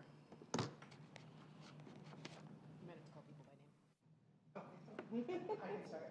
I fully support appointing Louise. I just think it would be something, I mean, she's so skilled in the job and knows it already, and we wouldn't have to start training anyone.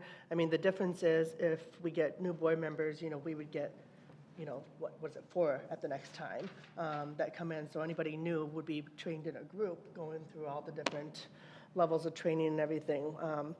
Where now if we put somebody in, we would have to go through all that now and then do it again with any new board members come January. So I highly respect Louise. She was a teacher forever here and was a great board member, and I think she would be able to step right in.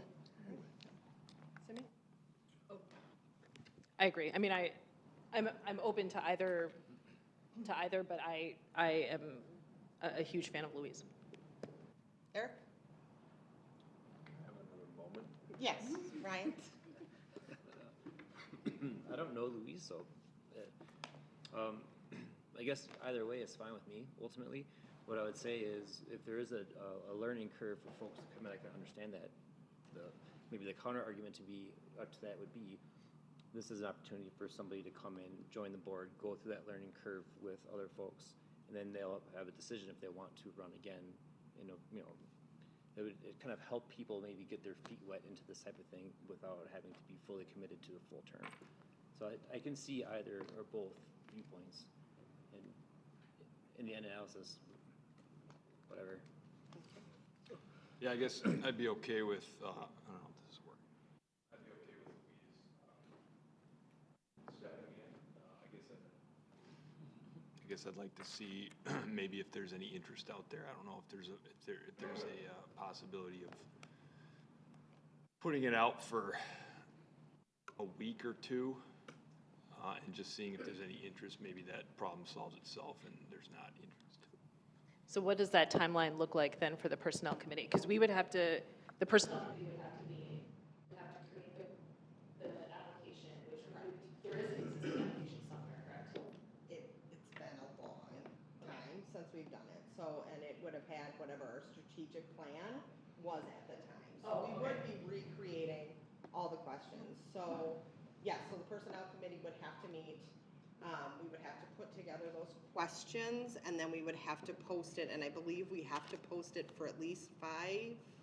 Dana, do you know how many days? I know there's a number of days that it.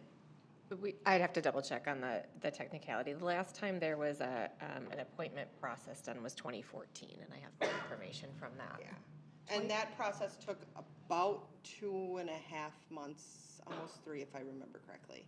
Start to finish, 2 months, 2.5.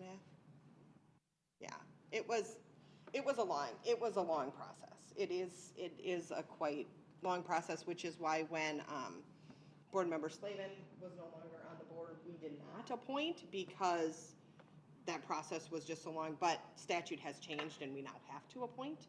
At that point in time, we did not, but that is why we didn't at that point, because that current process was so long, which is why now we have the procedure if there is a board member within 4 years that we can appoint them, just because the process does take a long time, and we limit how many board members, you know.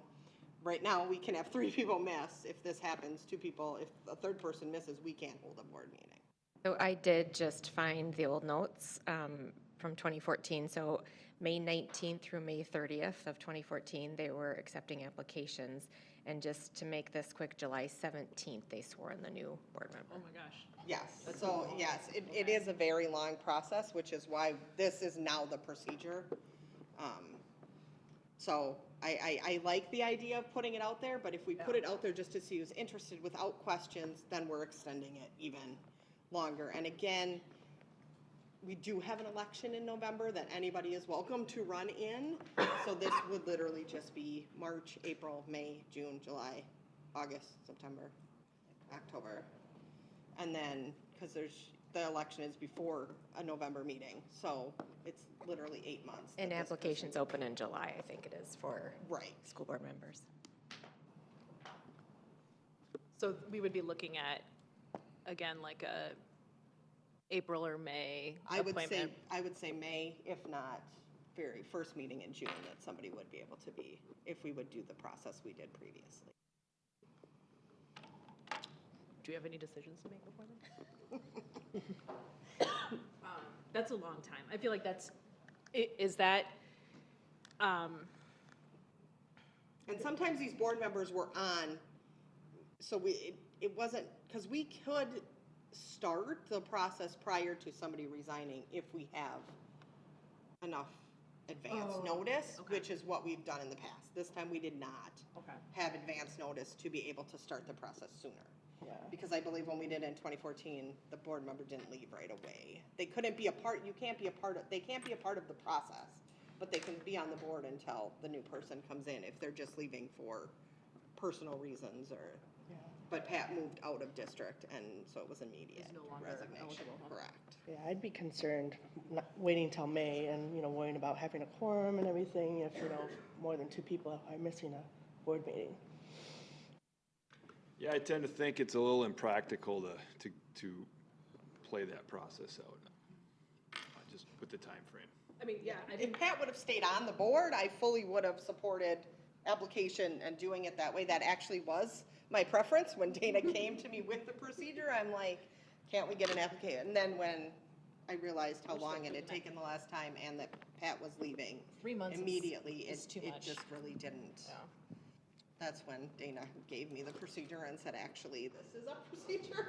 So I was fully on board with doing the application process. But I just, given the time and the fact that I know we've had quite a few meetings where we've only had 4 board members here, we can't hold a meeting if 3 people miss at this point in time. No, because, and we're at, 5 here tonight? Right. So. Okay, so it does sound like we are pretty much on board for Luis. I will bring it as an action item to our next board meeting to vote in to have Luis start at the March 6th board meeting. And then she would be sworn in at that meeting. And she's on board? She is on board. We swear in school board members at the January 1st meeting after they've been elected and have swear them in and have them seated at that. I mean, we can swear her in. She is unavailable at the I did ask, well, because what I was going to do is I was going to contact you and ask if we could do it that way, but she is unavailable on the February. She thought it was the following week, and it is not, so she is unavailable, so it would be the March 6th meeting. Okay. We will move on to 5.0, and that is our information items. 5.1 is a financial update presented by Kris Blackburn, Director of Business Services. So already I'm going backwards, apparently. That's what happens. Sean's not here to be my clicker. So good evening, everybody. So tonight, as part of Julie and I had discussed and wanting to bring just some different information forward. And so we get frequently asked, how do we build a budget? And so tonight I'll just be presenting about really the financial update is really about the kind of process underlying and just some of the data within building our budget each year. As we do, we'll bring revised budget next month, and then as you know, we'll bring original budget in, or preliminary budget in June. So the purpose of a budget,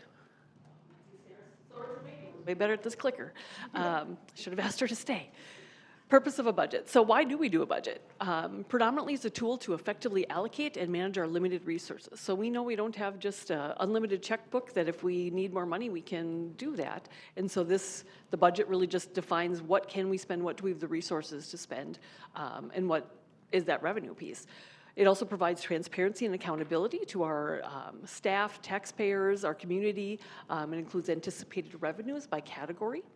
It outlines how the district plans to use the available resources by showing expenditures by function is typically how we do in the budget. It also does show by object. And it also provides the projected fund balance. So that's, as we know, we've worked really hard to build that, and it does allow that, if we ever need to dip into that, it allows us that little bit of safety net to know that there's some opportunity there, that we have some reserves to do so. It helps the district plan for both short-term and long-term needs, so we know as we're looking forward, what things might change immediately and versus as we look longer term and, 2, 3, maybe even 5 years out. And it can, we can start working towards our way that way. It also, just to note that, again, the original budget is required. I'll always remind everybody that the budget that we build, whether it's revised or original, is based on the very best information we have today. But it is a snapshot in time. And so we always joke sometimes that the one thing we can guarantee about budget is that it's wrong. And we just always hope that, again, we're trying our very best to build it as best we can, but we know that some items might change in that time frame. So it's a snapshot in time. So on the revenue side, and we talk frequently about enrollment at CFAC and at the board here as well as Julie and I in our meetings weekly, the enrollment is the primary driver of state aids, and that's why that's so important when we speak about revenue. For enrollment, as we project and try to start planning a budget, we use the cohort survival method to the current year students. And so what that means is we take kindergartners and move them to first grade. We move 5th graders to 6th grade. We move 11th graders to seniors. Kindergarten is based on historical birth rate capture method. And again, we know based on the birth rates that, we've seen some declines in, certainly. So we do anticipate smaller kindergarten enrollments going forward, but we do capture, I'll say kind of more than our fair share of Washington County births. So that has always been a really helpful for us. Other factors for enrollment, we know that certain students make post-secondary enrollment option decisions too, so they can attend college, take college courses while in high school. We may also see people that drop, students that drop, and other enrollment options, whether that be homeschool or private schools or open enrollment to other districts as well. So that all impacts our enrollment numbers and thus our revenues. So again, for 25-26, we are projecting a slight decrease, and largely that's due to that kindergarten class coming in smaller, and we're graduating that larger, so kind of our replacement rate is not as high. So the categories of revenues that we receive, by far category is state aid. It's about 69% of our revenue is state aid specifically. Within that, though, there's a couple of big pots. So our basic formula is kind of our unrestricted. It's determined by state legislature. We know that we get, in this current year, we get $72.81 per pupil. As we look forward, we know there's a 2% minimum increase in legislation, and then there's a 3% maximum. So, it's not a real large range. I think I did the math, and it's $72 per pupil from the low to the high end. But right now we're assuming 2.5%. So we're kind of splitting the difference for 25-26, which will provide $74.63 per student.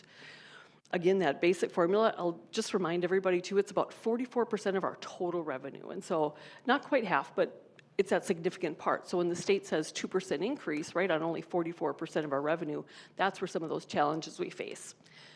State special education is probably one of our other most significant aids. It actually accounts for about 16% of our revenue currently in our existing budget. I put up there a complex formula. I always hate to describe school finance and complexities, right? Because it also is how kind of the challenges on us and the onus to explain that. But it does have three, a census-based, kind of a historical look, and then they also do a kind of prior year expenditure-based formula, and we get the lower of the three. And so for us in SoWashCo, it's largely driven by the expenditures from the prior year that drives our current year revenue. So as those expenditures increase, our revenue will increase accordingly as well. I will note that right now, one thing we have seen on a statewide basis for the current year is that the state puts a cap in for statewide. They know that they want to, here's what the amount they expect to spend on state special education aid. And so they can, and it happens in some other aids as well, that they can prorate that. So that means that, you know, $100, they're going to say you only get 95% of that. So right now we're looking at a 95% proration if the state doesn't legislatively take action to raise that cap. Other state aids then is a real, about 9% of our revenue, and it's a variety of formulas that drive things like compensatory revenue, which is largely based on the free and reduced numbers by the direct certification numbers.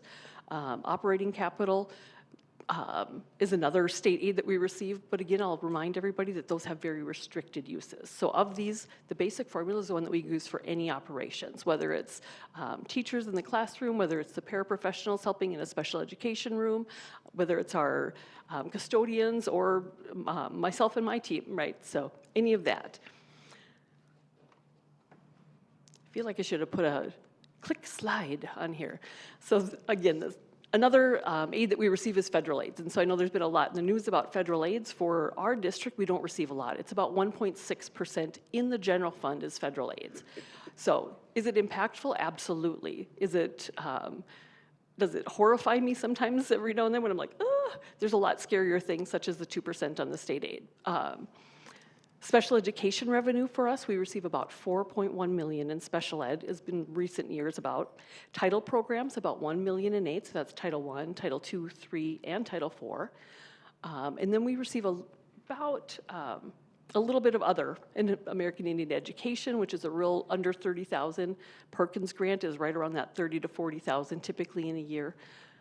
Federal aids themselves are reimbursement grants. So if we don't spend the money, we don't necessarily always get the money, other than in special education. But in some of them do carry forward, is what I should say. But in the current year, if we are given $4.1 million and we somehow only spend $4 million, that $100,000 rolls into the next year for use in that year.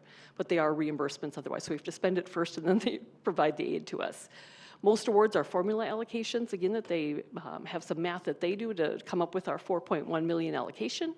And again, it's restricted in use in all of the cases. So those have remained relatively flat when we budget in federal. But it was then is another significant part of our budget. It's about 29.23% when I did my math. But of that number, almost 27% is property tax levy. And we know that our voters have been just exceptionally supportive of and our community have been exceptionally supportive of our referendum. You'll note that, again, in December this past year, we did set the levy for FY 25. It'll be our 26 revenue fiscal year. And so we set that in December. Again, they are reserved for specific purpose and use. The operating outside of the operating referendum, and that does increase with inflation. So that's the only one that isn't restricted in use as far as, again, we can use it for general operations. Another local and other revenue is interest earnings and environment, which we've seen a declining environment right now. So we always try to monitor that, and I would say we typically tend to be conservative on all of these last three categories. Fees and admissions, little change year to year. So what are fees and admissions? Parking fees. We might have fees if students want to participate in some, whether it's athletics or activities. We may also have admissions to those events, whether it's a school play, perhaps it's a basketball game or a hockey. Could be a lot of those, anything in that area. And so again, we see little change year to year overall. And then the last category is kind of a catch-all for donations, local grants, insurance recoveries, and miscellaneous. And again, we try to keep those amounts conservative because they do fluctuate. So some years, I know that one year we sold some technology, some old devices, and so we had some sale of equipment that year, but oftentimes we don't have significant fluctuations, but there are those years, and so we try to be conservative.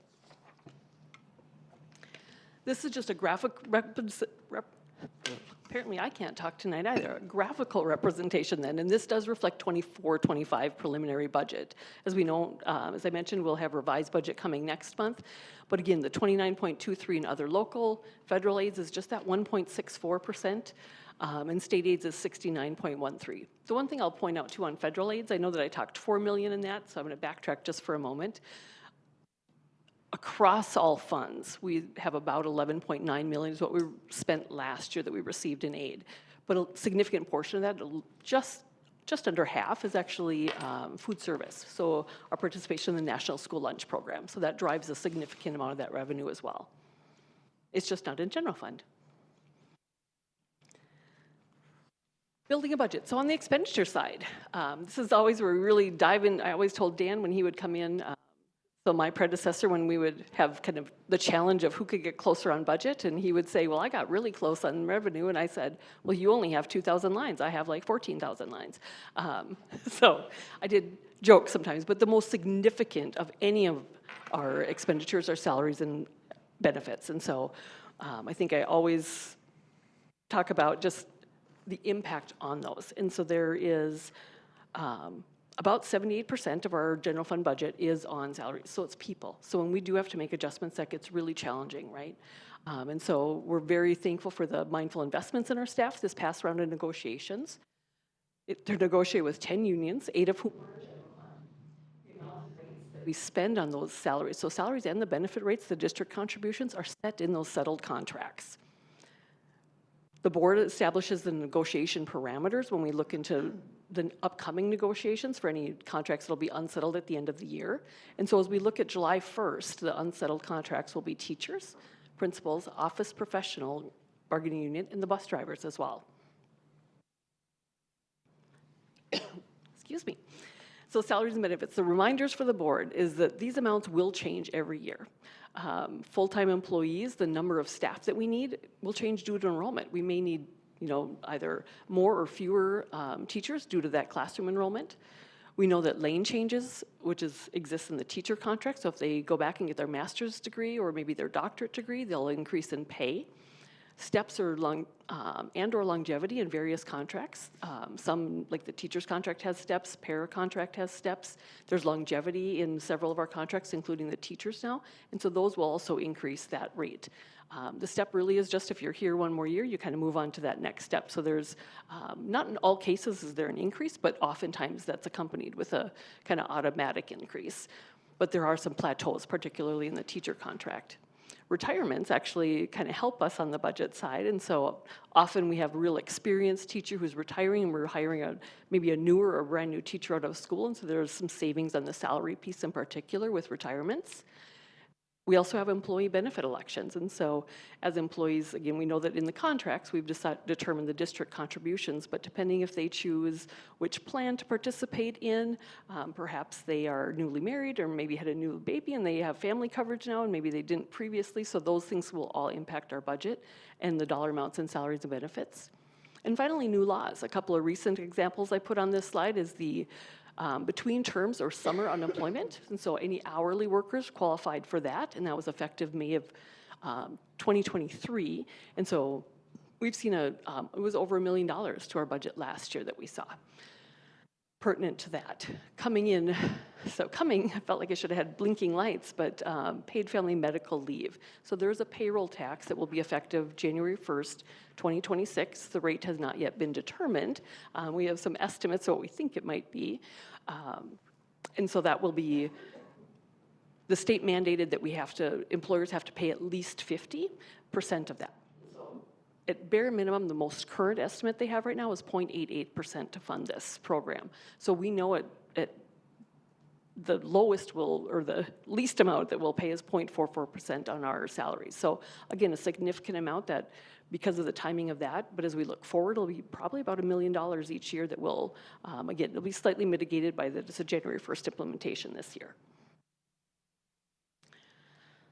Another significant category of spending for us is services, and that's about 15% of our general fund budget. So what makes that number up? Contracted services include all things such as legal services, audit, so when they come and present and Simi gets excited. Contracted subs, including teachers and teachers and paraprofessionals. Our SROs, our school resource officers, snow removal, contracted transportation when we do for our particular special ed routes, and just a variety of other contracted. Maybe we need a nurse or because we're having difficulty finding those. It's kind of insane the number of professional services that we have, so, or variety in that category. Well, also utilities, so the electric, natural gas, water, garbage, and again, we know that Excel Energy might say, hey, we're gonna be increasing rates, and so we have to account for that in our budget as we project out and plan our budget. Rent, we know that as we have maybe take new spaces on, or as spaces go away, right, that we no longer need, that those are in that category as well. Property and liability insurance is another one that's in there. So the assumption that we use typically on services is 2% on average. And so we certainly look kind of a little more detailed at that, and we might know that maybe Excel has raised rates and we might need to raise that by 4%. So we look at 2% average, but then any known or anticipated changes. So contracted rate increases, if we have any new rentals, if maybe there's some expiring. Excuse me. No cough drops tonight. Building a budget on supplies and materials, so is another category. Overall, we only spend about 4% of our general fund budget on supplies and materials. And so what makes up that category? Probably one of the significant is textbooks, including digital resources. So sometimes I think textbooks, I still think the old book that I'm walking around in my backpack, but nowadays we see a lot more in digital, kind of, I'll say like ebooks kind of, but digital resources in those textbooks, and other softwares would be in there as well. Oh, I'm actually good right now, but thank you. I was more joking that I finally didn't have to have one. Included also is devices for students and staff. So whether my laptop or iPads for board members or our teacher, MacBooks, or whether it's a Chromebook or an iPad in our student's hand, I said that would also fall in this category. And again, any software, fuel for buses and vehicles would fall under this as well. You'll see a theme here, but the assumption is a 2% on average, and then any known changes, particularly if we have any refresh or replacement cycles, such as on those devices or even on textbooks. Equipment and capital is again about 2% of our general fund budget. So principal included in that category, principal and interest payments on finance purchases, so if we have capital leases, equipment purchases including furniture, so if we buy tables for the boardroom or if we buy desks for the classroom, that will be in this category. And again, the assumption is 2% and then any known changes. And we really, I would say one comment we would pride ourselves on, that we really do take a detailed look at the budget with all those lines just to make sure that do we think we're on target. So again, any new or ending capital lease payments would fall under this category, or if we know there's going to be an outlay of furniture. The final category then makes up a whopping 0.5% generally of our general fund budget. And again, these percentages are based on the current year, so just to be aware of that, but we haven't seen significant, I would say 9 times out of 10, if I go back and look, we'll be at 76%, 75%, 78, maybe 79 in salary and budget. So we stay right in that, between 75 and 80 in that. So a lot of these year to year will stay relatively close. But this other category includes such things as dues and memberships. We do have some scholarships that outside entities give us the funds to administer the scholarships, and so that is in this number. Kind of small other things. And again, the 2% plus known changes. Felt like I should have a quiz on that one. This slide then is just a graphical representation. Again, the current year budget, so 25-26, but again, it just shows that and illustrates that salaries and benefits at 78.24. And you can see that, when you have more than 3/4 on that, it does make sometimes that adaptability to, we know that we approved a $5 million budget deficit coming into this year. Adaptability gets a little bit challenging.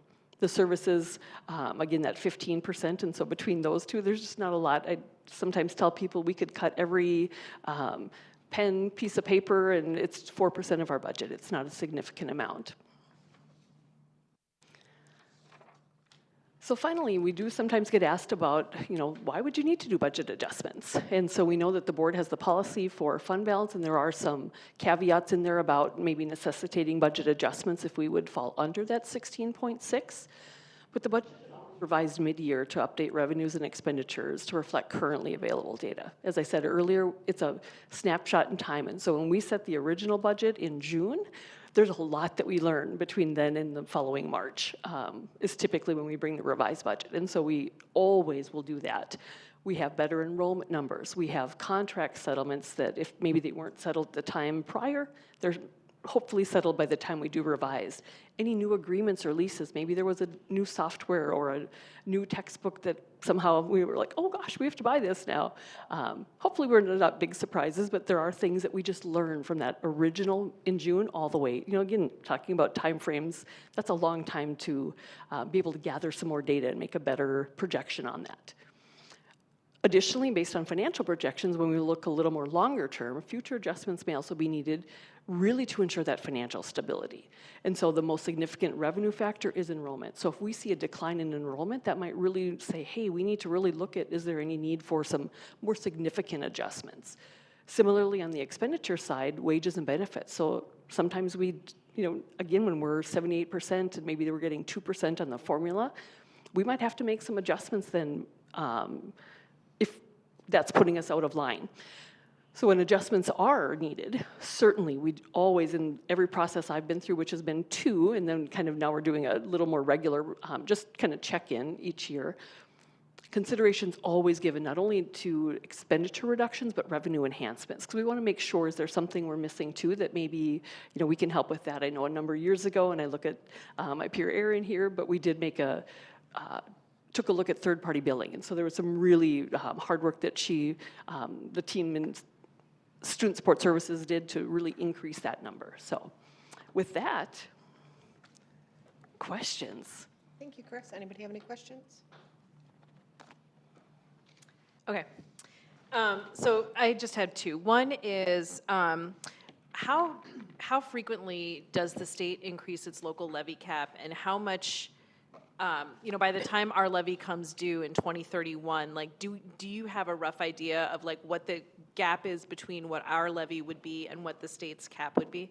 We don't have the long-term projection yet, but they do. The cap comes out every year annually, and so because it is adjusted as well for inflation, and so right now we're about $200 below the cap, and so Even thinking, when we index to inflation and hit the max, we're already below the cap. And some of that comes to, at the time when we're doing a referendum, we're doing our best to really mitigate the impact on our taxpayers as well, and we're projecting on what does that look like on property tax values and things as well. And so sometimes they increase at a lot higher rate, and we're like, oh, we could have maybe gone a little higher to hit the cap, because I know at the time we were trying really hard to do that. But the inflation factor certainly has helped with that, but we are still significantly under the cap right now. Okay. And then my second question would be around federal funding. And I know that in aggregate, we get around 11 million, right, including nutrition services and stuff like that. And so what kind of advance, if there's changes in what that federal funding looks like, and particularly negative changes, right, what kind of advance planning are you doing for next year's budget year as a hedge? So I think we'll have a lot of conversations. I will say that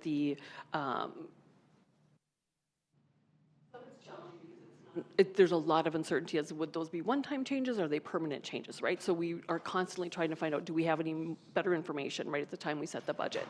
As we look to next year, right, certainly right now we might know, is there any hesitation or maybe some concern about some of those funding sources continuing?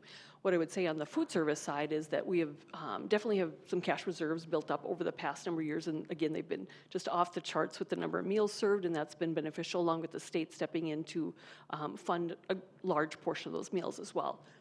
Excuse me.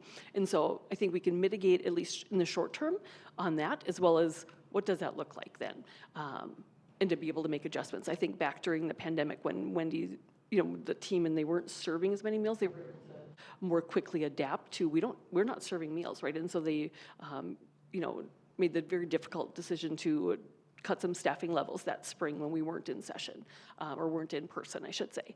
So I think the I would say that leadership on that team to be able to make some adaptable decisions if need be, if we really did find out, hey, this is not going to change, or if there wasn't sustainability to it. And then on that side, on the general fund side, the special ed piece would be a little more challenging for us. Again, we've just seen growth in those needs of our students. That would be more of a concern for us.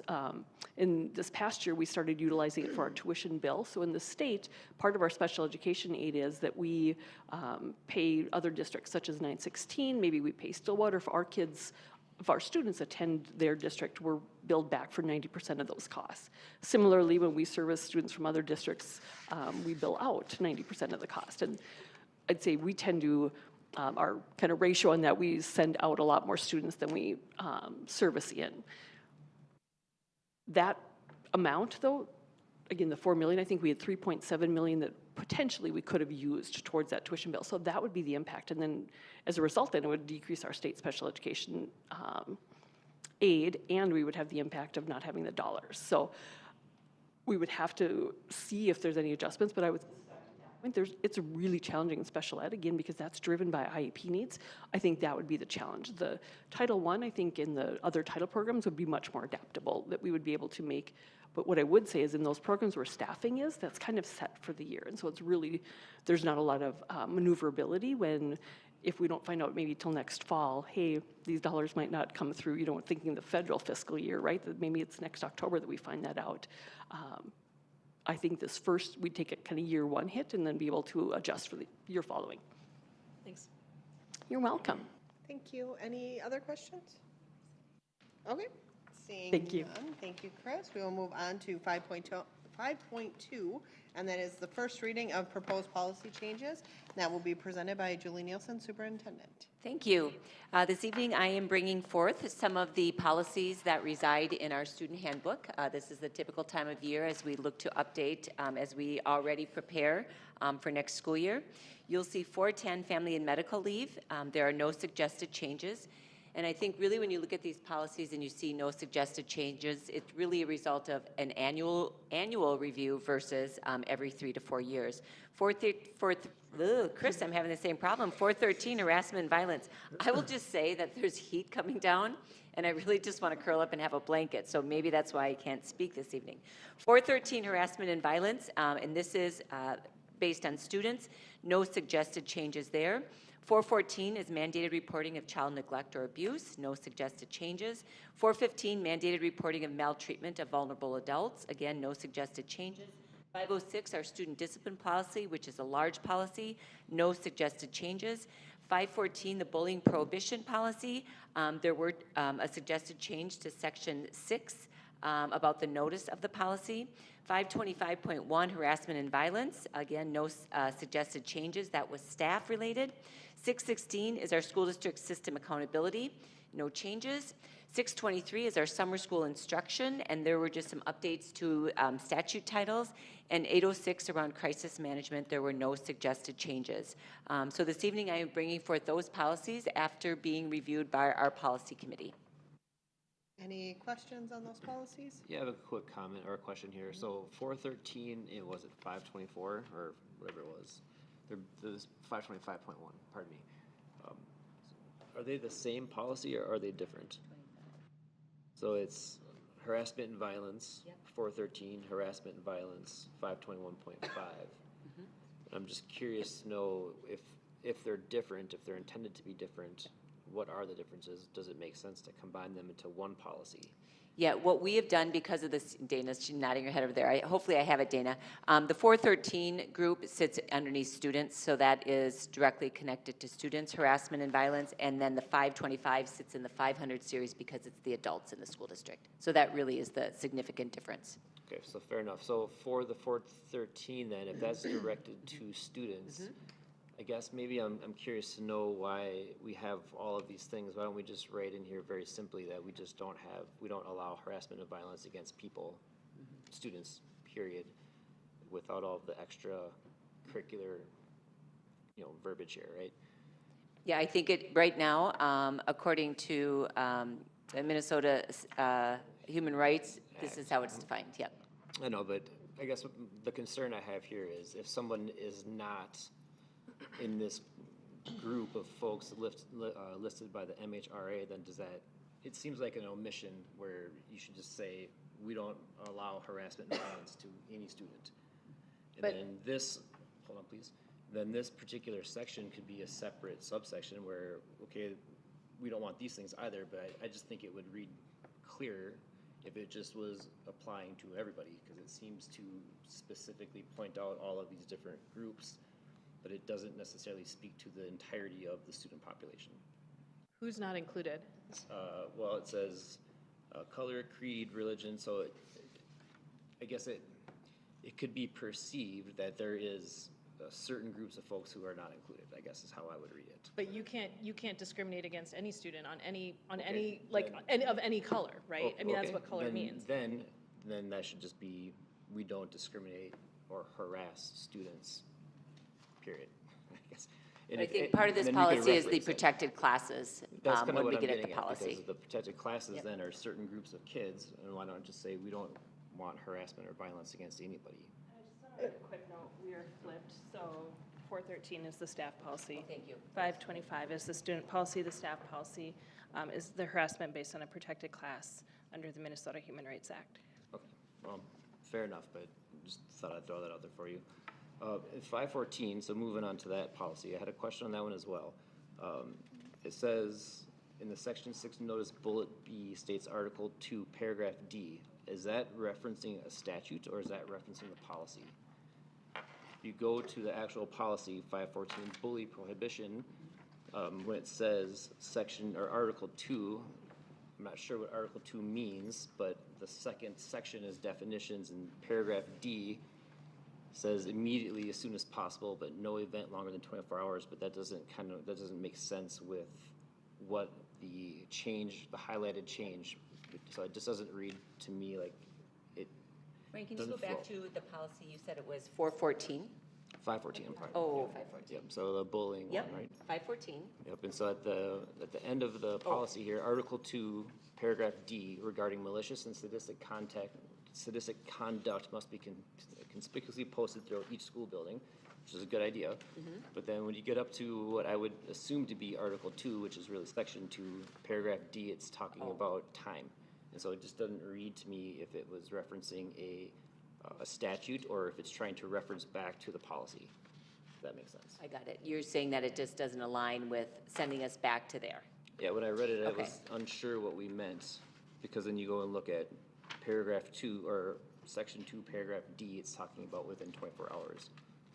Right, So which does means that- it needs to be posted within 24 hours. Well, that's my question. So does that mean that you have to post this within 24? I mean, Yeah, no. I think that should read E, Yes, I was just going to say that it should be E. Okay.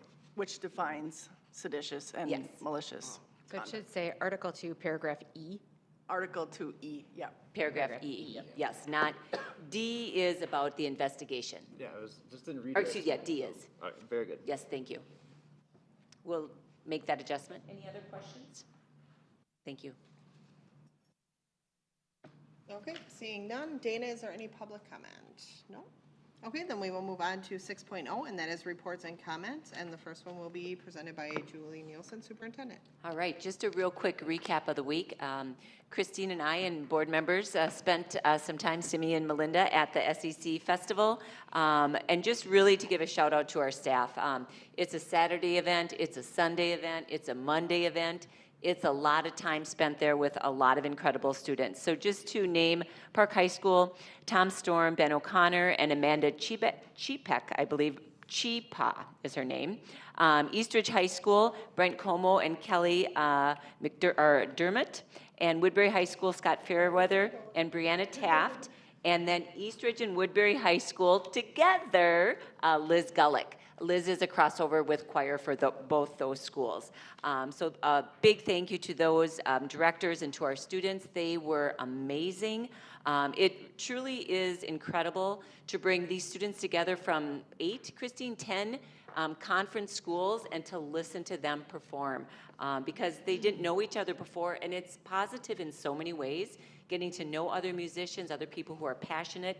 And then just to note that while there's the event of the concert, on Monday, many, many other students come from the schools, Dana's daughter included from Stillwater, to perform for other groups. So just a wonderful event.